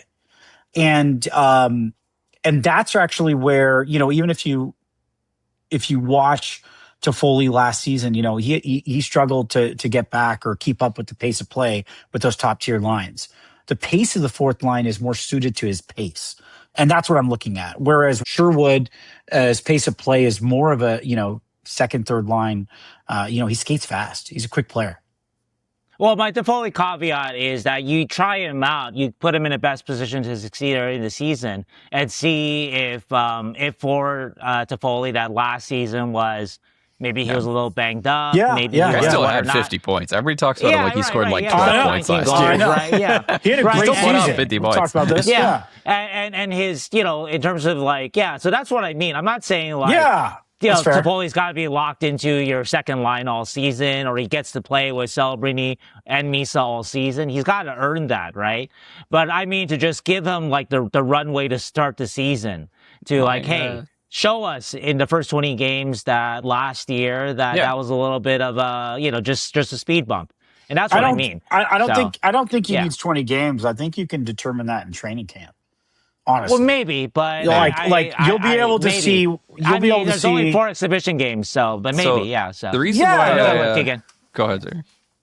No, go ahead, please. I was gonna say the reason why I had Graf on the fourth line, and that seems like sacrilege, is because Graf is the guy that we've talked about as like the Swiss Army knife guy, right? Like that is his ultimate role. And if right now we're stuck with 10 dudes and we need the Swiss Army knife, like that's Graf, right? No, that's fair. He's the guy who can play up and down, play with anybody. He's also going to get 2 to 3 minutes a night on the penalty kill because we shipped out Eklund, who was a penalty killer last year, at least partially. So I think with that ice time that he's getting on the penalty kill, plus you can actually turn the fourth line into a good, like you said, like if you had Gaudette down there. He's an off-puck shooter. He's got a great shot. He can, connect, or he can finish the plays that Graf kind of connects after a stop chuck, retrieves the puck. I think you create like a little bit of at least a scoring fourth line if you want to do that. Yeah, that's my vision too. Yeah, that's well, not, it's also Zubair's too. Yeah, It's not often what Warsofsky likes to do with the fourth line so far, but it is something that you at least have the option to. And then other nights when you want to have Gaudreau and Delantria and a stop chuck, you just run that line instead, and then you keep Graf in and put one of them in, and that kind of thing. Because I don't think Graf ever really sits, but I think that's why I put Graf down there. Not because I think he's a great player, but he is the Swiss Army knife. Like that's his role. And I think if we're missing one, might as well put him on the fourth. I definitely think he could play down there. The reason I don't like him down there though is because I think about what is your best asset as a player, and his is IQ. And I wonder if playing with the players in that fourth line and the way the fourth line style of the game is played, if it would devalue his best asset. And that's again with Toffoli. That's why I disagree with you there. Yeah, but that's fair that you disagree. But I actually think it might value Toffoli's later, career game. Whereas, and again, this comes with with sort of this struggle of like, do you believe that a stop chuck and whether it be Gaudette or Gaudreau or whoever it be could get him the puck? But if you can, I think he finds soft ice so well. And a lot of those lanes were not as open last year because he couldn't move into those lanes as fast enough. But with the slower pace of the play of the fourth line, I think his IQ would actually be taking more advantage of the way that his IQ takes advantage of soft ice as opposed to Graf's. Graf's ability is he has the feet to find open ice relative to the speed of the game of a first or second line. Like he finds soft ice against Macklin. Macklin's, dangling with the puck and he'll find a backdoor tappy. Toffoli can't keep up with that pace that I saw from last year. And again, maybe it's injuries, maybe it's other things to find that soft ice. His game is slowed down.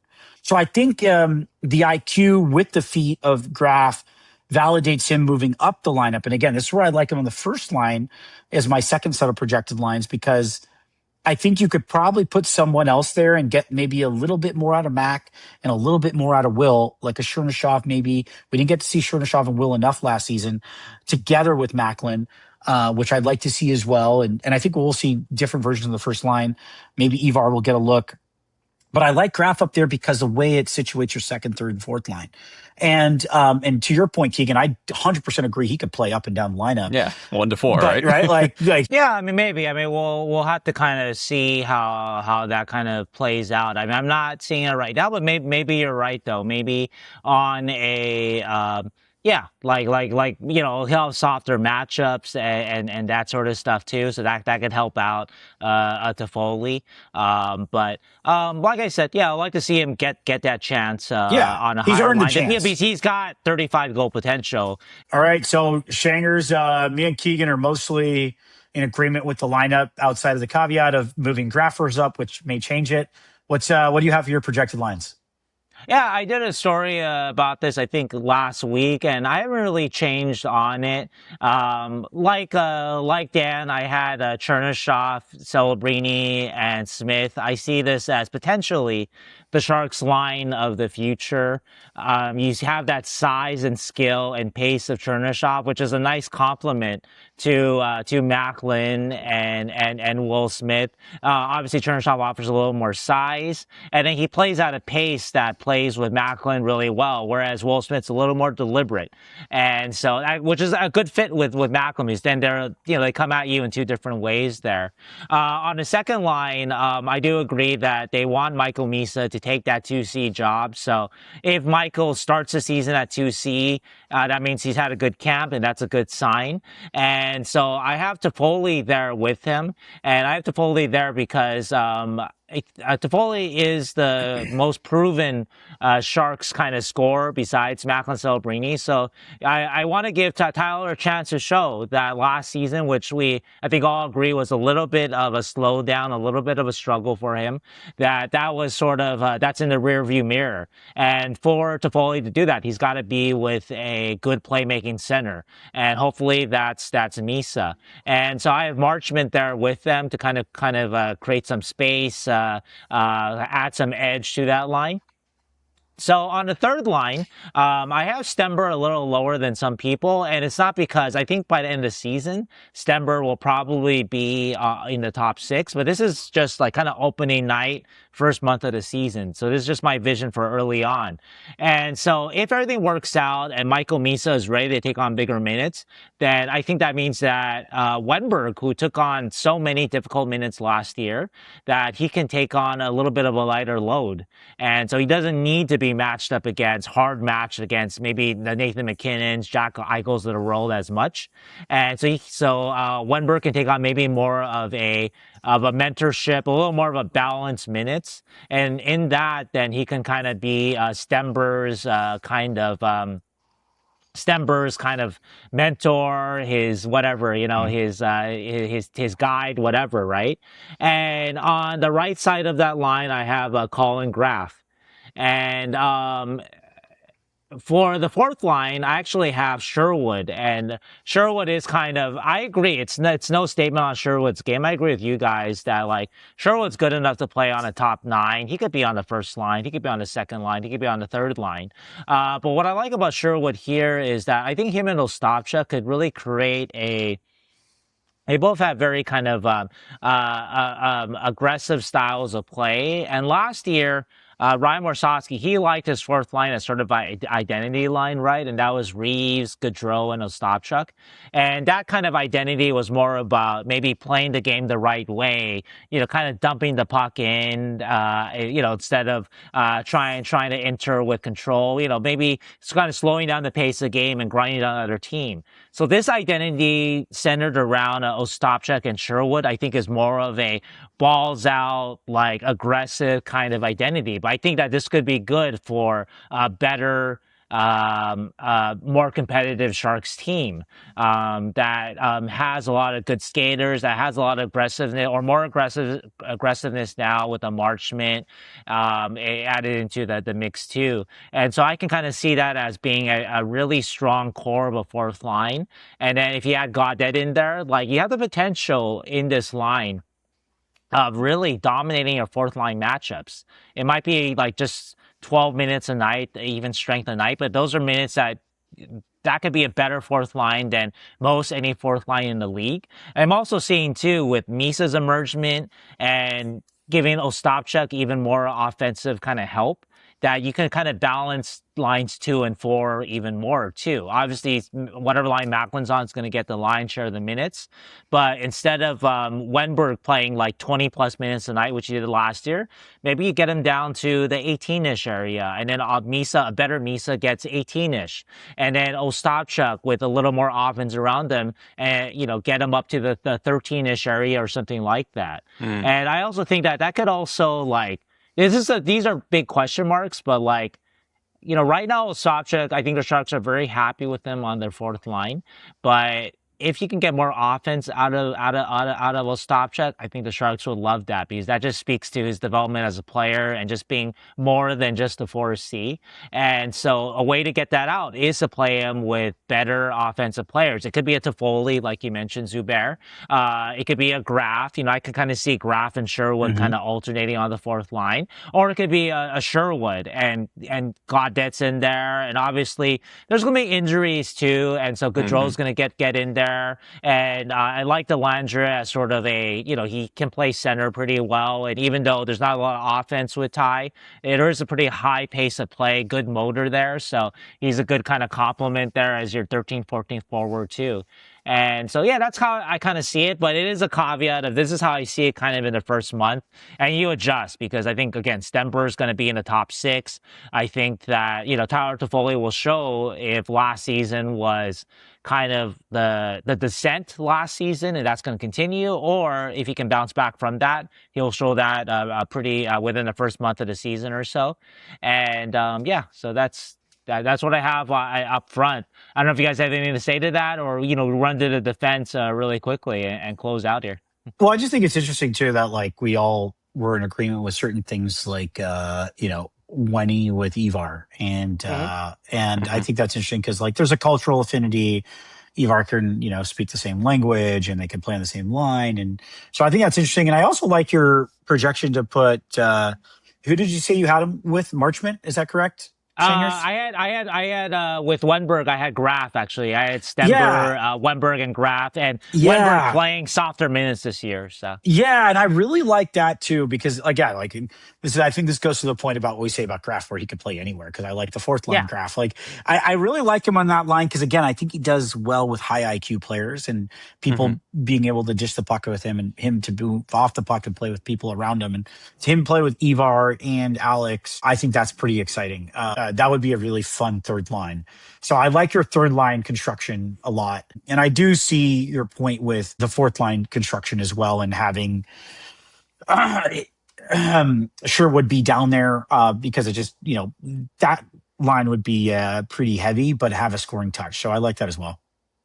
Oh, can I say one thing that I've been meaning to mention, and nothing to do with the lines really, but I think it's been sort of underrated. I don't know what you guys think about this, but there's been so much attention paid on the Nurse and Trouba additions, but I think you can very much argue that the Sharks, like, they needed to improve their defense, like, some way, somehow, and you may disagree with how they've done it, but that they really needed to do that. The contract that might actually really hurt the Sharks is Marchment, in the sense of you didn't need another forward necessarily, right? Because now we were talking about a good problem to have. You have 10 top 9 forwards, and Marchment does bring sort of a size and an edge that, Sherwood has that edge, right? Maybe not the size. Chernyshov has that size, but he does bring kind of a combination of elements that the rest of the Sharks forwards, by and large, don't necessarily bring. So I don't want to say that it was like a bad contract to sign, but that was the one that it's like, well, did you really need another forward? And, if we look at the cap situation a couple of years from now, so much focus is played on, is paid on Nurse and Trouba, but those kind of feel like, to me, like kind of like necessary things that the Sharks had to do to kind of get this team competitive for next year. Whereas Marchment, as much as I like the player, and it's again next year, like if it so plays out that you have a Marchment on your fourth line sometimes, or a Graf on your fourth line, or a Sherwood on your fourth line, that's a good problem to have. Or Toffoli, that's not a bad thing in the long run, but that's the one where you kind of think like, well, the Sharks are actually already pretty strong on the wing already to begin with a lot of growth potential too, with Will Smith and with Chernyshov, right, on the wing, and Stember on the wing too for next year. That maybe you didn't have to throw the contract that you threw at Marchment, but. That's just me playing devil's advocate, because I just think that's been, people haven't really talked about that a lot. Everything's been like, oh my God, Nurse Trouba, sky is falling equation. I think people really love the market value thing, and it's like that's his market value, or even like that's a fair contract, and people hate unfairness. So it's like that's the thing that people get stuck on, rather than like we're right, like the roster construction of the Sharks without additions on defense is very, very bad. Like it's really, it's not going to make the playoffs, and who knows, they might still not make the playoffs. It's very likely, or not. It's at least likely that they don't make the playoffs. They might make it, and we really hope they do. They're not a shoo-in. They're not a shoo-in, right? Yeah, most models, we talked about it, anywhere between 108 points and 78 points, somewhere around that range. So, yeah, I think it's a good problem to have, but you're right. It is kind of funny that we focus on those players, even though they're only 4 years versus Marchment's 5. And but I like Marchment. I think he's going to be a good addition. And there's obviously the story there with his dad and everything. Yeah, there's more to it than that, and I think that's also the reason too. People give it a little bit more leeway for it. That reason. More too. grace. Yeah. All right. Defense, I guess. I mean, we talked about it 6 and 7. Who we think is going to be there. Can I do this? You can. I don't like it. We'll cut it out. No. No, The answer is I'm no. not cutting that. You're gonna make me cut that? I have to like spend the time to do that? Hell no. All right. I don't know. I'm going Nurse as your one lefty with Okay.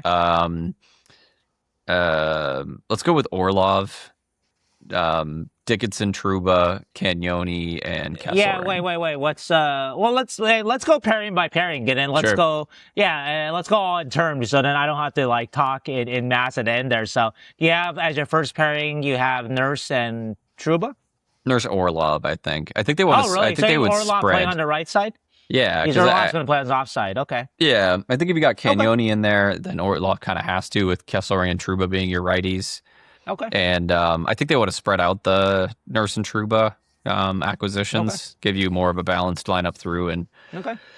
yeah, that leaves, because you don't want to put Dickinson with Kesselring, who's also trying to rebuild his game, and Dickinson's trying to find a game, like, not that he doesn't have game, he does, but I mean, like, find his own game in the NHL. So I think he should probably be with a more seasoned pro. So I'd say Nurse Orlov, because he's also one of our most veteran D at this point. Used to the system, been here last year as well. And then Dickinson with Trouba, Cagnoni All right. with Kessler. Let's go other like Zubair. Who's your Yeah, top go ahead. pairing then? Yeah. Yeah, so I have Nurse. I was going back and forth with who he could play with, and I ended up with Kesselring. So, Yeah. So I had Nurse and Kesselring. I like the size. I like the skating. Obviously, left-right combo is always what you're looking for. I think ultimately, like you think about it, who's going to play your top pairing minutes? You want to give Kesselring a bit of a chance again to have a resurgence. You have two good skating defensemen.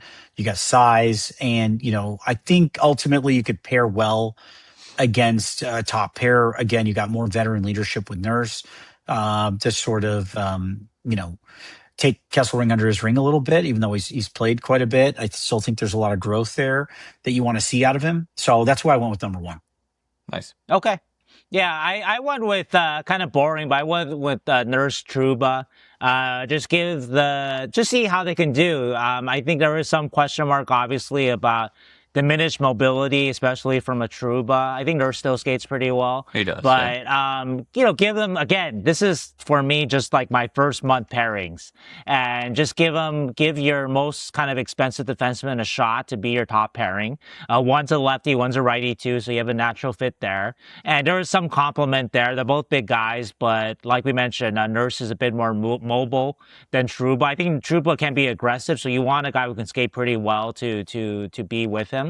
And so I say just have at it and see if they can be you're not expecting them to be like a premier shutdown pairing at this point in their careers, but can they be average at it? And if they can be average at it as with your number 1 and 2 slot, then that's a big win for the Sharks. Okay. Yeah. So what do you have for your second pairing, Keegan?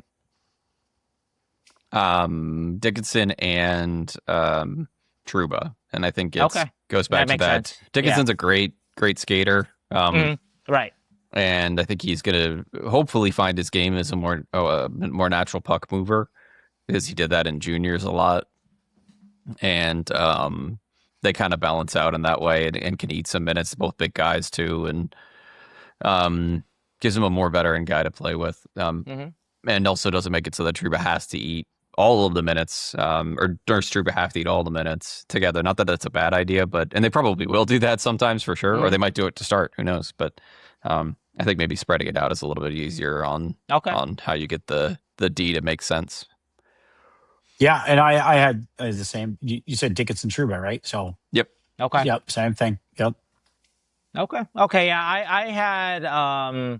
I had Dickinson and Kesselring, which is it is, I guess, on a younger side there. But this is one where if they do hit Sharks are super happy because that means that Dickinson is a top 4 guy right now, and Kesselring too. Remember, Kesselring is not a proven top 4 guy either. And so if those guys work well together, I mean, just sort of the physical attributes they have in terms of their size, their skating, kind of single offensive tools, like Kesselring is his shot, right? That could be a very interesting pairing.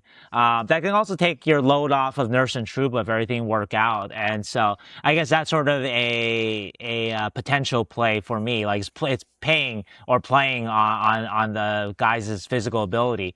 But okay, so final pairing. What you got, Keegan? Cagnoni and Kesselring. Okay. I think it's a little bit of not that Kesselring's experienced, but there is some youth there that's a little worrisome, but it is your third line or third pairing, so you're not as worried about matchups. And I think you could get some offense out of that is going to create some mismatches. There's obviously the size difference between the two as well. So I mean, Kesselring's not the most physical guy, but I think it's a good puck moving third pairing. Sure, can create some offense from their side, and then see if later on Kesselring really does kind of elevate his game into that first and second pair role. All right, I'm going to change. I'm going to change my second pairing. I'm going to go back and I'm going to change my second pairing. I'm going to say we got Orlov and Trouba, second pairing. And then I'm going to do Luca and Kesselring as a third pairing. Okay. And I like that's a fun second pairing. There's I can see both of them being like going for the big body checks and leaving the back open.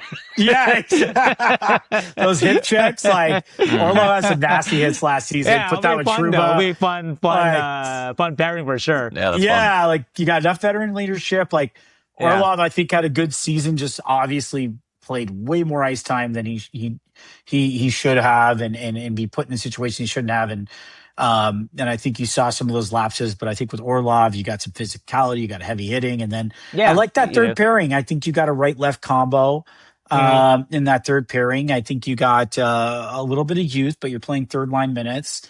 I don't know. I could see that working out really well. Right. So who'd you have on your top? You had Nurse and so you have Orlov. So it would have to be Nurse Trouba. and Dickinson then on the Nurse and Dickinson. Well, who's going to play their off? So you have Nurse then probably playing his offside then? Yeah. Okay. I don't know if he's probably done it before. I actually don't know. He probably has.